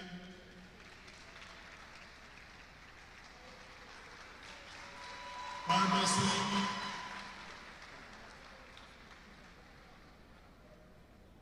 Somebody from medicine and health sciences.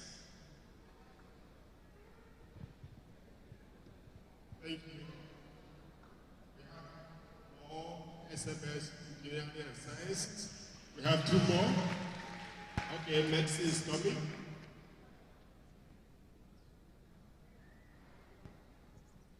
Nobody from pharmacy? Thank you.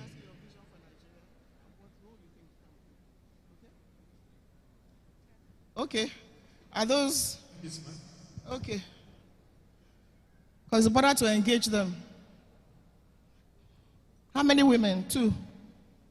We must have 30%. Okay. You have 3 women. That's 20%. Okay, so it's about you. That's why I said one from every. What I want to ask you.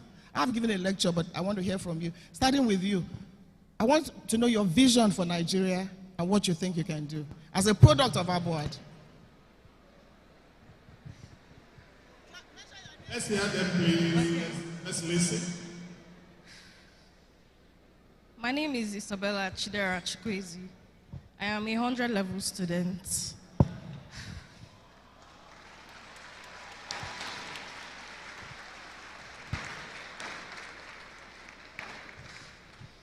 Okay, so coming to Abuad, right? I had a vision that I would become a medical doctor, and it has been a dream for me for a very long time because I had a sister who wasn't really feeling well. She had leukemia, which was cancer of the blood. So I want to become a doctor that can, help little children. Like I need to fulfill this dream.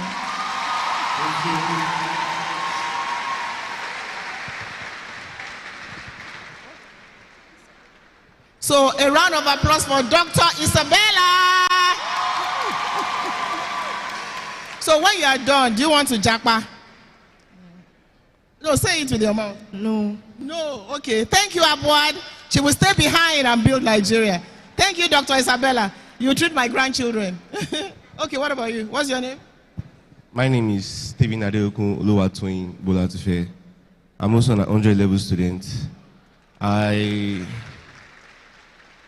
to Abuad, I came here to study computer science in the sense of planning to grow Nigeria into technology, AI, and other means of making Nigeria a way to, how will I put it?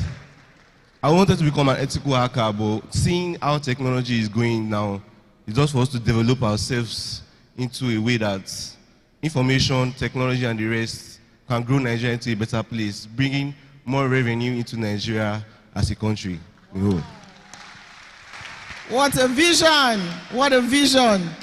And look, you will not, when you are done, are you going to, if you get a job that's paying you $1 million, would you leave? No.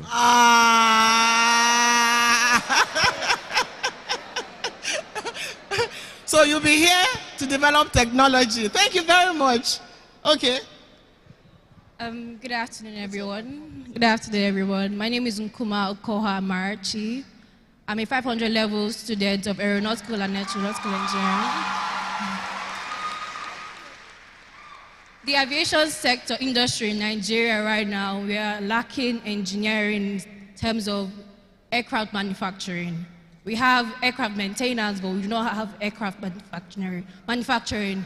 Bringing industries like Boeing, Airbus, Embraer into Nigeria, and not just to maintain, but building Nigerian engineers, aeronautical and astronautical engineers. Maybe one day we can have our flag on the moon. Thank you very much. So she's going to build the first Nigerian plane. Thank you. Appreciate. Again, would you think of leaving? Don't be afraid to say no, because I will take care of you in the diaspora. Would you want to leave when you're done?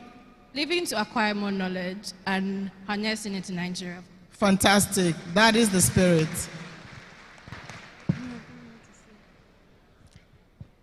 Good afternoon, everyone. My name is Xavier Awolo Akpetu, and I'm in pharmacy 200 level. I hope to be a great pharmacist that will improve the pharmaceutical industry in Nigeria in the future. Same question. Okay. You will leave if you can. No. Are you sure? I'm taking your pictures though. But I think it's because of the foundation they've had here, but I'll talk a bit about that. Good afternoon, everyone. Before I start, I would like to greet the founder and his wife. Good afternoon, KBSC. Good afternoon, my guest speaker. So, my name is Agim Donald Chedozie. I'm a 400-level economics student. And coming into this life, I've always wanted to be a businessman. And one sector of Nigeria I feel like, by God's grace giving me power, I would love to work in is the foreign market, the foreign exchange markets. I feel like Nigeria is a gate country and we're not seen outside. We're not being shown out to the public. But standing here, standing on the existing protocol, I can say Abwad, Africa is actually a stake in the foreign exchange markets because Abwad has taken itself outside. So I believe that with my knowledge here as an economics, wanting to improve the business sector of Nigeria, with the knowledge I've learned from my dear father, I believe that we can make Nigeria better and we can continue taking the world far and far. So thank you, ma. Thank you very much. I think you are going to go into politics. Yes. You see, he's going to go into politics and become what? I'm from Imo State, so I'll most likely love to be a member or probably the governor of Imo State, if God giving me the strength.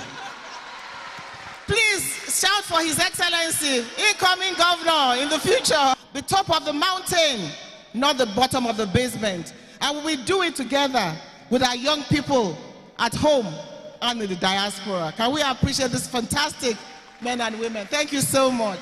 Thank you. Thank you.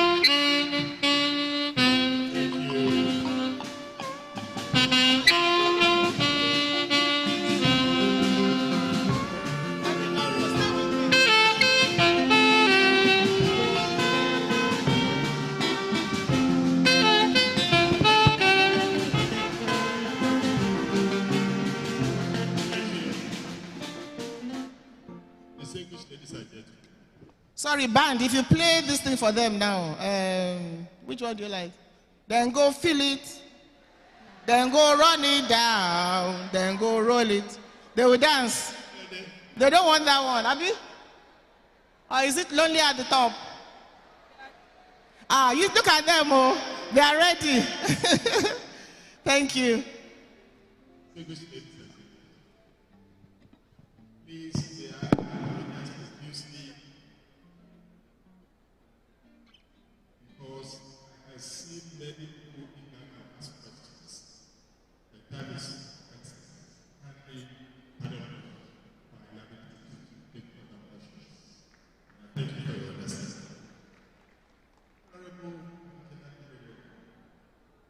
Show you how engaging your lecture has been.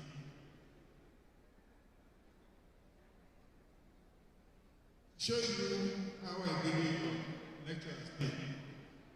The students want to ask questions, teachers want to ask questions, members of the national council have asked questions, members of the clergy have asked questions. After you people demand to ask questions. Thank you.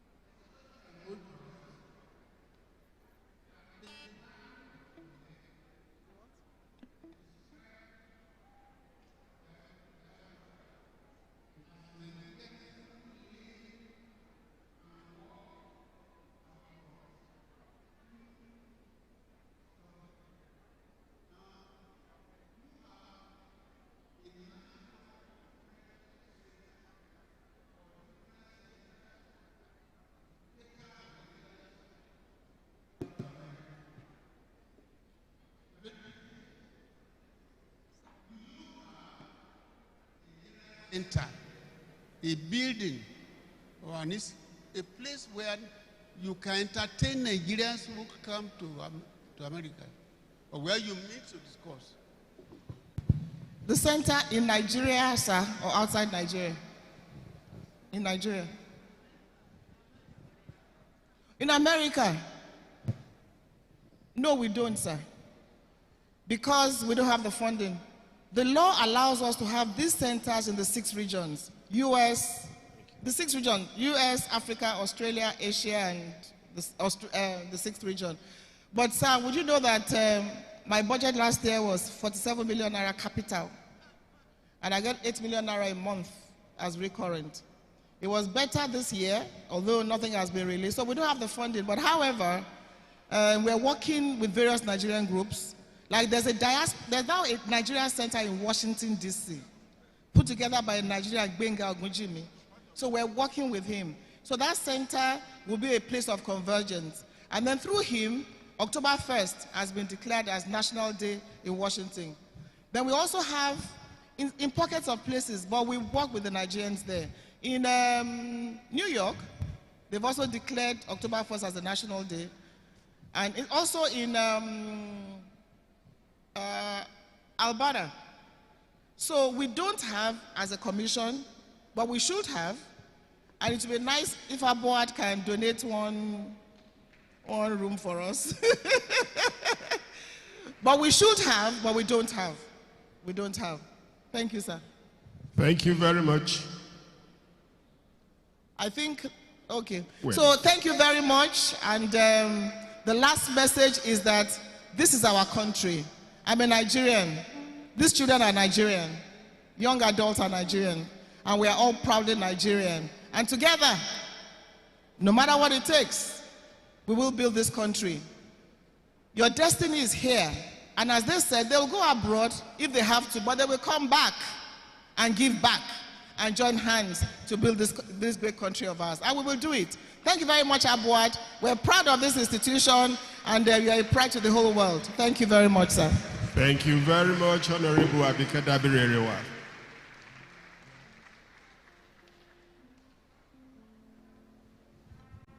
She wants to have...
Sister Dr. Shobajo, can you bring the gifts now?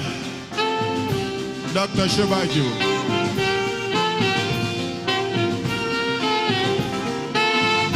Thank you.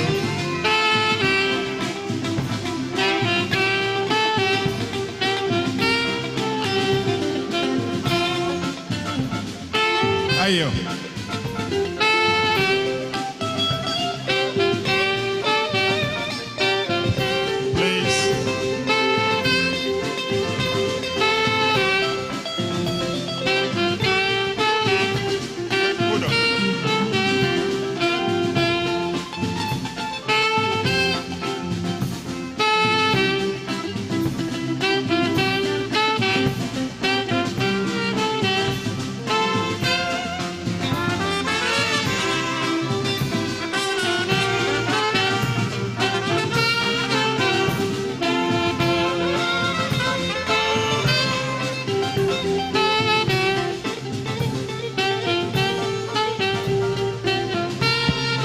Thank you. Thank you. Thank you. Thank you, distinguished ladies and gentlemen. You will all agree with me that that has been a most engaging lecture by Honorable Abike Dabiri-Erewa. Ma, before you sit down, you can go to, yes, it's good for you to stay there, ma, if you don't mind. Yes, ma. The university wants to minister to you. Can you please pass the microphone to the VC?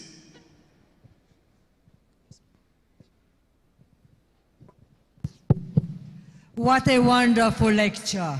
I want to confess, that in 12 years, never ever before, this lecture will have been so engaging, so marvelously delivered. And our students, unlike before, they do not want to leave the hall. Thank you, students. And this is not because we are different, but because the lecturer and the delivery was marvelous. On behalf of all of us, I want to say a big thank you. The Board of Trustees is appreciating you. The Council, the Senate, the management, staff, and especially my students, please stand up. Let's give a round of applause. There is hope here in Nigeria. If you want to go abroad, just to add value to yourself and come back, I want to let you know there is nowhere as good as home. Thank you so much, ma'am. And on behalf of all of us, with all our love and appreciation, a token from our daddy, Afe Emmanuel Babalola, and his amiable wife. We thank you. I hope that this is a home for you. From now on, you just come in, go into the lecture room, and you take the lecture and deliver it. Thank you so much for coming. Actually, when I went round, I want to be a student again, and it has to be at Abuad. So whatever course, I'll let you know. Thank you very much, sir. Daddy, thank you, sir.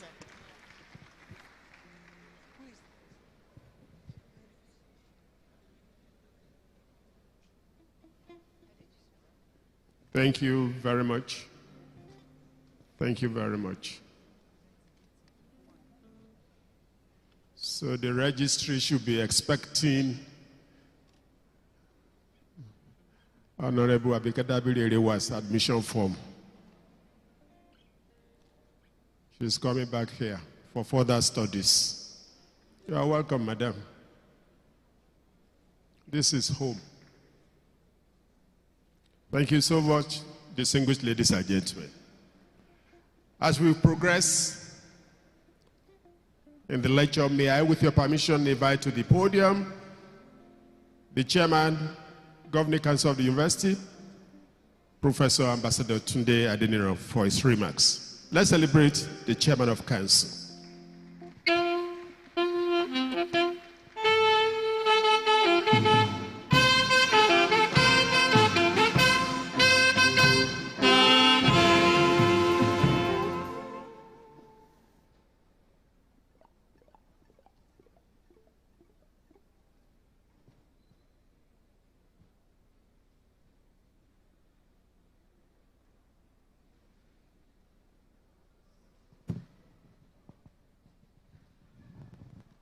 Before I make my 2 points, let me first of all congratulate our founder, our chancellor, the management of the university, and the students of Abuad.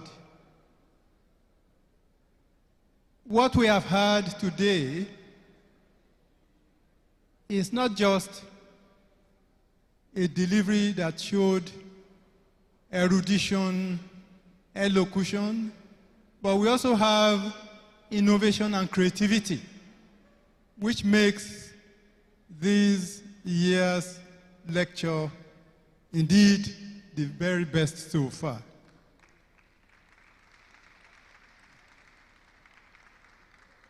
The 2 points I'm making are this. One, the lesson of Honorable Dr. Abike Dabure-Erewa for Nigeria. She shows that if we do the right thing, putting the round peg, like the founder always say, putting the round peg in a round hole, we will get the best result. Competence, we have competencies all over in Nigeria. But when we do not have the right person in the right place, of course, the success story of the commission, Diaspora Commission today, is because of the person who is in charge. And I'm saying this with authority. That commission that we have today has the genesis way back in 1974. 1974, the Nigerian consulate in New York invited the police to the consulate, and a Nigerian was shot there, which ought to never to have happened. Incidentally, at that time, I happened to be not just a doctoral student at Columbia University, I was also president of the Nigerians in the Americas. Our Gambari, Ibrahim Agbola Gambari, was a member of the executive then, and the late Ambassador George Obiozo. We took it up, and there and then we made a point that indeed we must have something that will be able to cater for certain interests.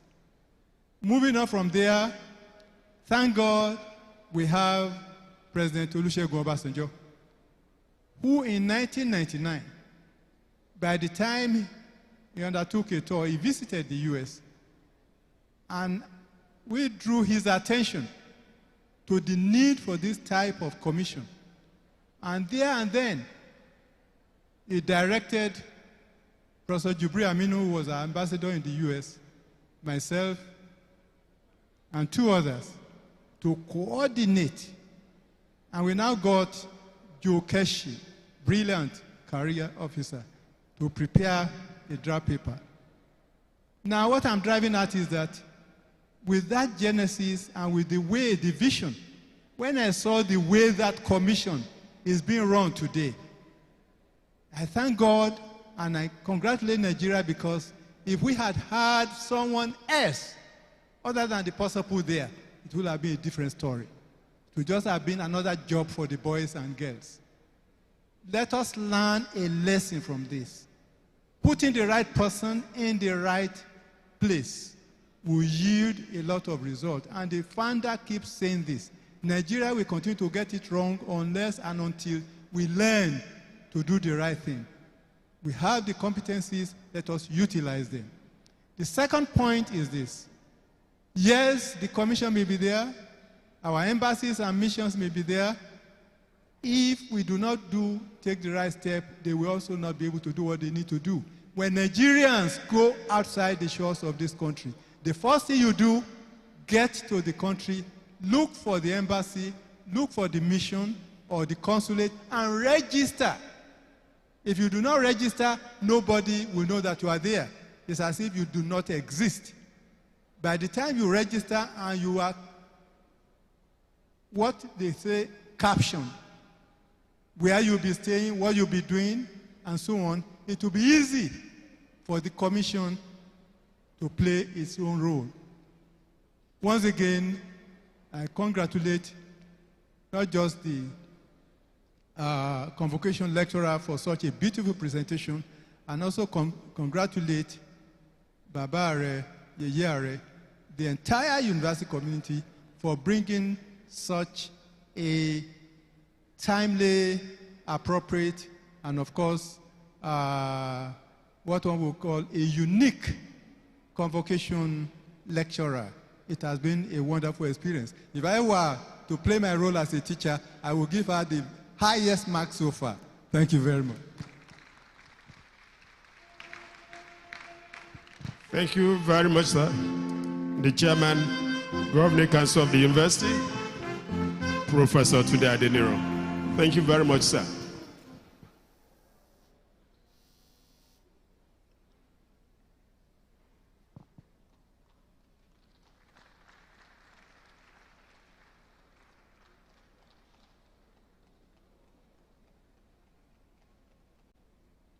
Thank you very much, sir.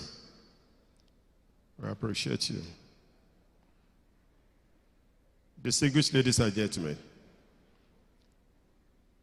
this is the moment we'll be waiting for. The time for the founder of this university to give his remarks. There is a man who has written copiously on the Japa syndrome, the reason why Japa should not be. Ladies and gentlemen, put your hands together as I invite the founder and the Afeba Allah to the podium for his own remarks.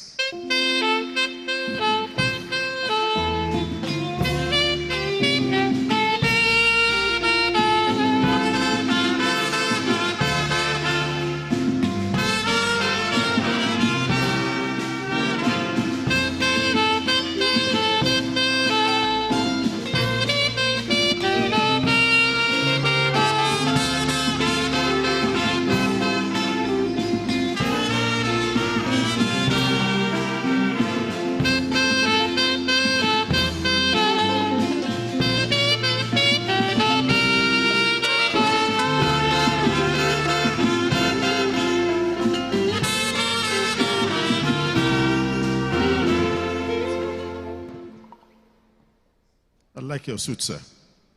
Thank you. Please take your seats. Take your seats.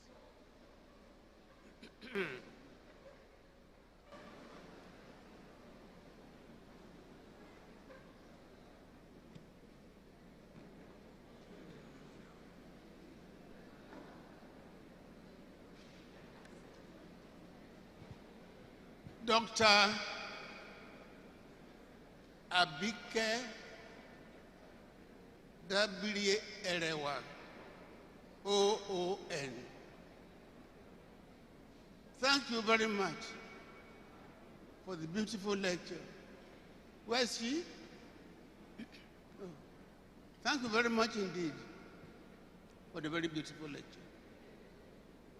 I've learned from it, I've gained from it, and I'm going to make use of it. I will elaborate later.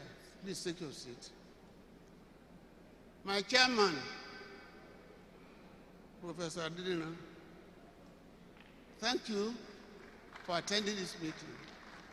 And thank you for the way you have been guiding us. God bless you. My Vice Chancellor, the most energetic, lovely, loving, and highly committed Vice Chancellor. Thank you for what you have been doing for our university.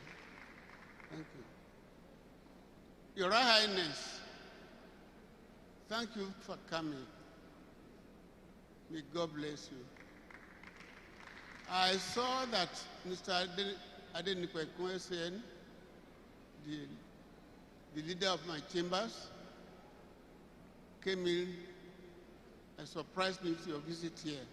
Came in just from London. Thank you very much indeed.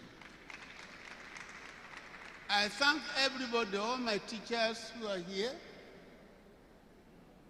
one by one, and visitors. I appreciate you. My students, good afternoon. Are you hungry? I know. I will release you soonest. But I'm sure you are happy with the lecture delivered by our great Deputy Elder just now. Are you not happy with it? Now, some of you came here and you asked questions whether you would, what you are going to do. I'm very pleased with your answers. Nigeria belongs to us. Nigeria belongs to you. I am not going to Japan to anywhere. Now, thank you. We will do everything to make sure Nigeria becomes a great country. Should be a great country. There's no doubt about it. All the potentials are there. I read at home for my degrees, but I was in law school. I had to go to England. Forcibly too. For 18 months for the bar, BL. And I worked there. I know what it takes to work in England. It's not like this place. By the grace of God, you will have no cause to depart from this country. Thank you for your answers. Nigeria is a better place than America. When in 1960 I was still in England, was about to take my exam for the bar. There was independence, celebrated in Nigeria, and also celebrated in England by those of us who were there. I went to England with British passport. There was no Nigerian passport then. Then the embassy came to us and addressed us that you can now change your passport to Nigerian passport. That means that's the end of British passport.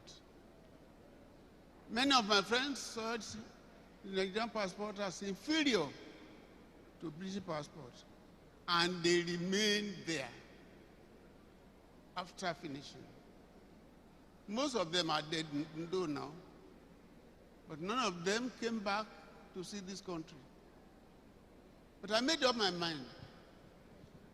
I do not want to change my passport from Nigerian passport to British passport. I'm going back home. And I did. None of those of my friends was able to put up a building of his own in Nigeria. The way of living is different from our own. We work all right, we be paid all right. We have facilities, it's free, water free, everything free. In front of your house, there's a bus which takes you to wherever you want to go to. You don't need a car. Or if it's long distance, go to the next tube station, there's a train there. They were enjoying life the way they saw it. But I said, look, I'm going back to Nigeria. I will practice law in Nigeria. I will succeed in Nigeria and start the change Nigeria. Today, I thank God we are changing Nigeria.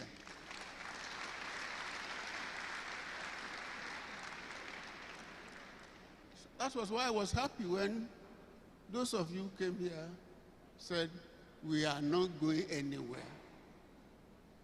Now about the diaspora, it's a good idea. Traveling is part of education. After coming to Nigeria, I worked for 10 years before I left this country for my first holiday. Even though annually the bag goes on holiday, but I was working throughout, taking overnight cases. And I made my money. Now, your university is here today. Rated #1 in SD7, Sustainable Development Goal, in 4 areas. Not as #1 in Nigeria, but as #1 in the world, in 4 areas. I deserve a better round of applause. 4.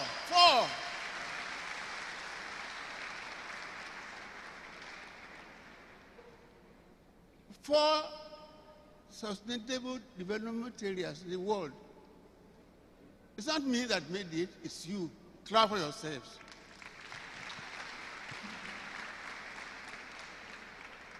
I asked a question from our lecturer. Do you have a center, either in US or in Canada or elsewhere, where you have this diaspora we are talking about? The description of diaspora is those who live outside Nigeria, who are Nigerians. They talk, the phone. It means that they are not organized. If they are properly organized by now, they should have diaspora headquarters in Canada, diaspora headquarters in US, diaspora headquarters in South America,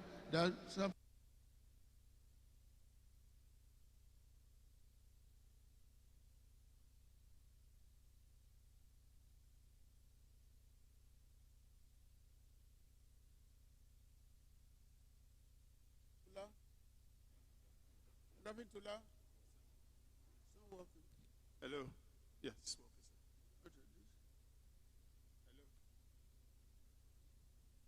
What I'm saying, gentlemen and ladies, Diaspora has not done anything for Abuad.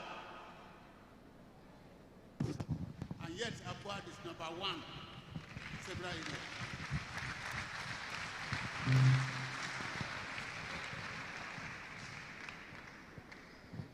So, I will advise Dr. Abike Dabiri Erewa, ON, to go back home, that there's a proud man in Abad, the founder of Abad, that since about 15 years, when we came to existence,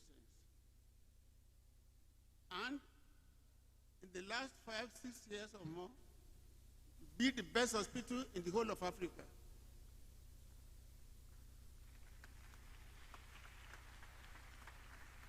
Our engineering students went to America and contested and won.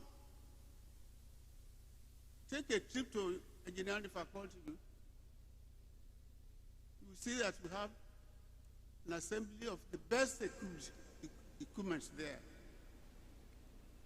When the American man who manufactured the equipment for us asked us how long it would take to put out the building, I told him we would finish in 6 months. He said it's possible. I've been to many African countries. When they promised 6 months, it would be 8, 10, 1 year. So, excuse me. I said, this is not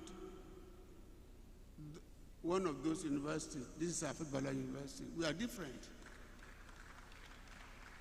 Exactly 6 months. I was in England. I didn't take a photo of me. That the equipment were ready. That the house was ready. And I photo him in America. Come down with the equipment. What happened? When he was coming, he brought a big billboard from America, which I have installed on the highway, and said, put the picture of Mandela there, put the picture of Obama there, put my own picture there, and said, space for the next person. Who is next? Who is next? That was how that billboard got there. You, my students, you are the next to make this country great.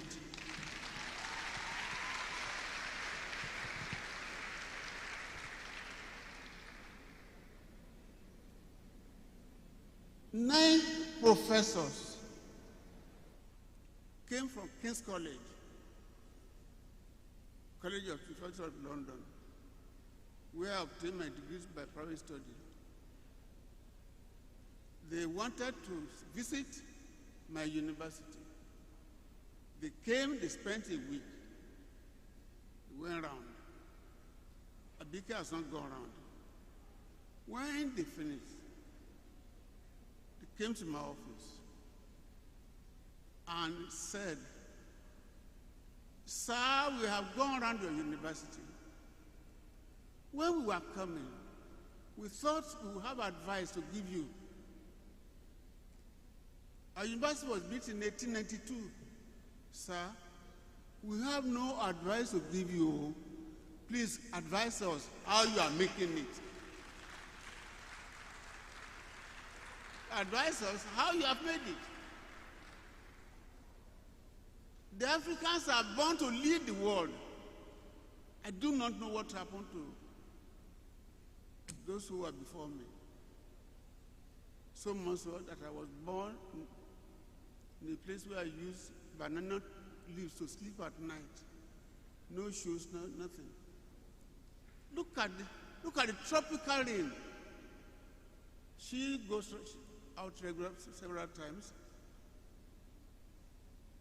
We have 8 months of rain, only 4 months of drought.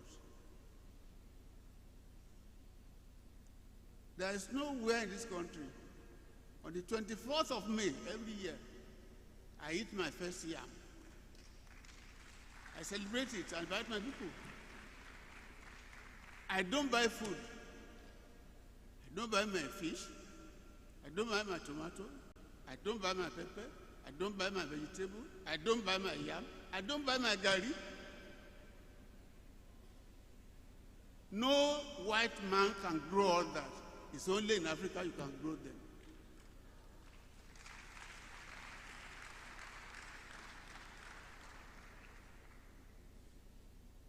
Having said that, let me thank all my students who were in the sun yesterday when I was coming from a Wish Palace, where they honored me with a declaration that the 18th of October would be dedicated as a Faith Day.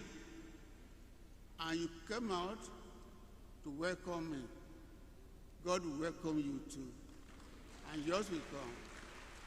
I appreciate you.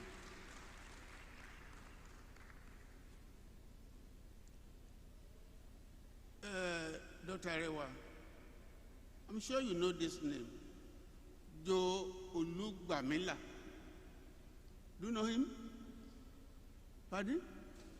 Joe Olugbamila. I can't hear her. Do you know him? Oh, you know him?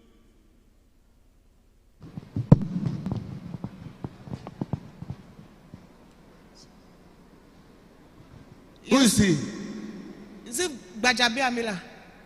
Joe, J-O-E, Olugbamila. I'm not sure, sir. You are not sure? Yes, sir. Please sit down. Joe Olugbamila described himself as the leader of the Nigerians who are in USA. He sent a text to me, signed by all others, that I ought to have been honored with a day in America like other great people. That letter was given to Dewi and to the governor. They took leave and came to Adekiti and tried to persuade the House of Assembly to name a day after me. For political reasons, because they belong to one party, I don't belong to any, they said no. The motion was thrown out. Later, we and the others and the chiefs took the decision to honor me, to set aside that day to honor me. So yesterday was the day when the whole of Adekiti closed down completely. No markets, no shop, and everybody went to Afi to celebrate with us. When I was coming back, I was surprised. My students, different colleges, stood in the sun for almost 1 hour, awaiting me to come back.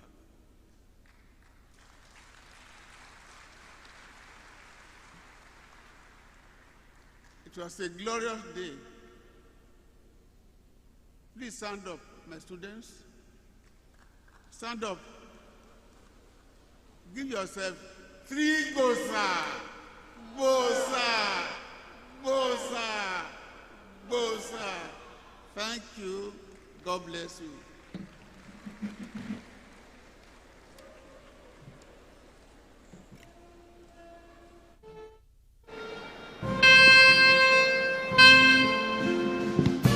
Thank you very much, our dear leader.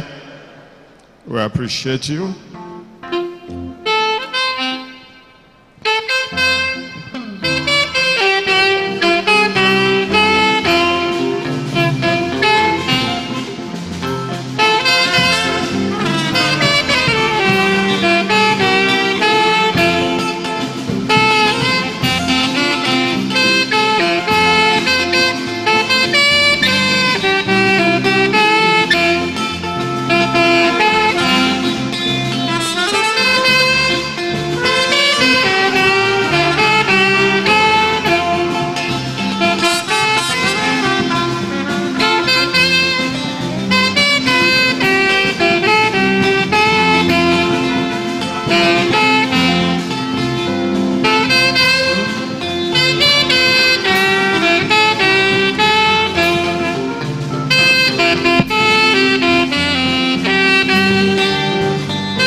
Take it down. This is a prelude to what will happen tomorrow.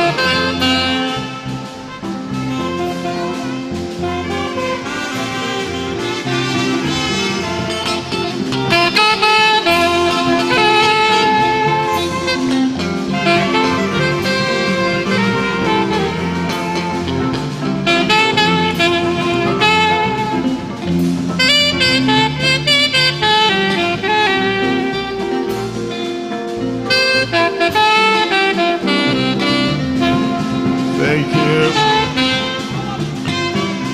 Thank you. Thank you. Distinguished ladies and gentlemen,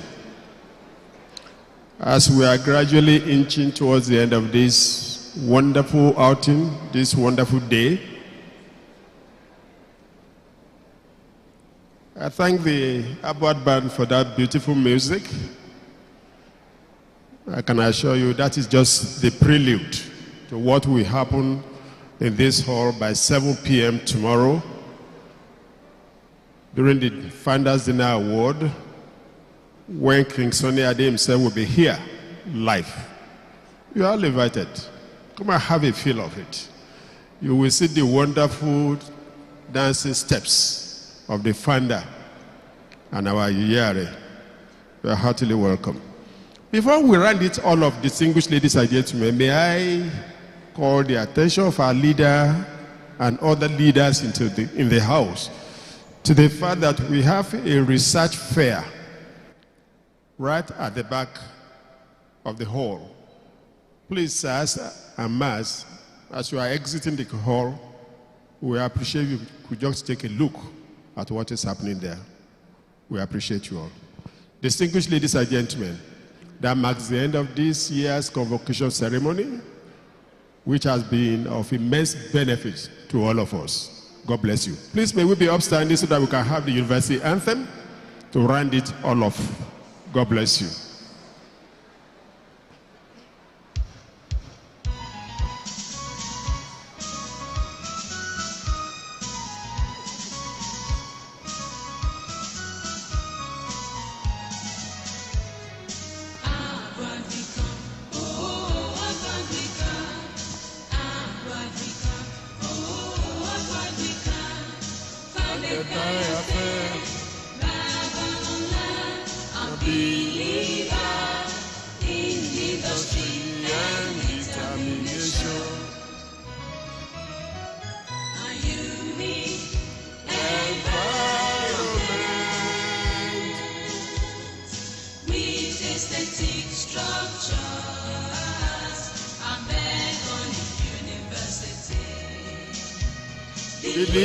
Delivery unequal,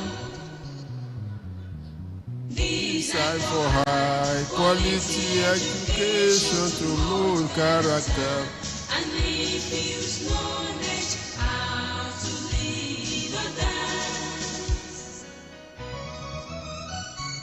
Proud of our birth, the launching path to excellence with determination, and faith in our philosophy of industry, service and character. Our future for greatness and excellence is assured. And excellence is assured. and excellence. Thank you, distinguished ladies and gentlemen. Please let our leaders make their way to the research fair while all of us please remain seated. Just for a few moments. God bless you. Brief visit to the research fair.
Thank you.